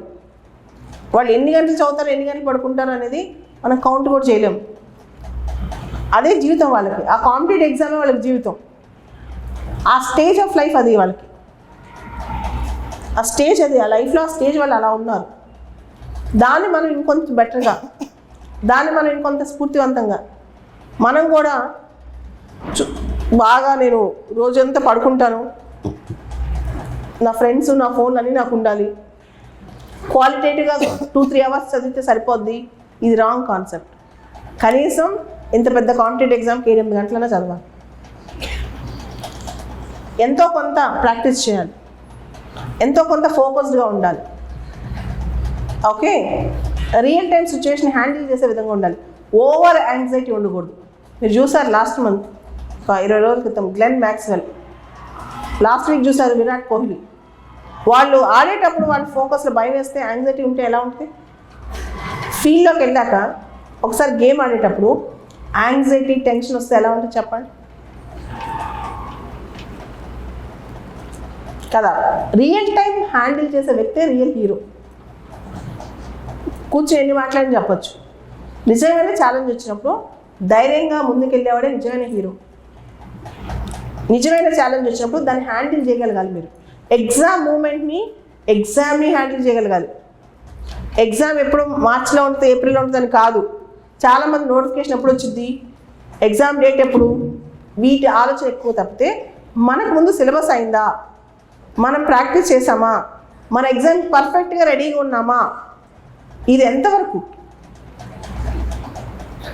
ఇది ఒకసారి ఆత్మపరిశీలన చేసుకున్నారా? ఇది ఇంపార్టెంట్ కదా, మనం ఎంతవరకు రెడీగా ఉన్నాం, మనం ఎంత ఉన్నామని. అండ్ మీకు నా గురించి చెప్తాను. లాస్ట్ 15 సంవత్సరాల్లో నేను కంటిన్యూస్గా 2-3 days వేస్ట్ చేసిన సందర్భం అంటే ఏం లేదు. నేను ఆలోచించుకున్నా నాకు రిగ్రెట్ అవడానికి కూడా ఏం లేదు. నేను ఆలోచించినా నాకు రిగ్రెట్ అయ్యే అవకాశం కూడా లేదు. Because I'm not wasting my time. ఎంతవరకు నా బెస్ట్ యూజ్ చేయగలనో నాకున్న కండిషన్స్లో నేను చాలాసార్లు అనుకుంటుంటా, నాకు నేను ప్రౌడ్గా మూవ్ అవుతుంటాను. ఏం తెలుసా, నా సిచ్యువేషన్లో నాకు ఉన్న కండిషన్స్లో 100% బెటర్గా నా టైం యూజ్ చేసుకుంటానని. ఒకసారి మీరు కూడా మిమ్మల్ని మీరు సమీక్షించుకోండి. నేను 100% టైం బెటర్గా వాడుతున్నానా, నా మంచి కోసం వాడుతున్నానా, ఎఫిషియెంట్గా వాడుతున్నానా, ఎక్కడ వేస్ట్ చేస్తున్నాను. దేవుడు ఒకటి అందరికి సమానంగా ఇచ్చాడు, 24 hours ఆఫ్ టైం. 24 గంటలైనా అందరికి సమానమే. అది అంబానీ కావచ్చు, మోడీ గారు కావచ్చు, నువ్వు కావచ్చు, నేను కావచ్చు. ఓకే, దాన్ని మనం ఎంత ఎఫిషియెంట్గా, ఎంత ప్రయారిటైజ్ చేసి, ఎంత క్వాలిటీగా ఉపయోగించుకుంటున్నాం అనేది చాలా ఇంపార్టెంట్ అనమాట. దాని మీద మీరు ప్రత్యేకంగా దృష్టి పెట్టండి, దాని మీద ఫోకస్ పెట్టండి. ఓకే.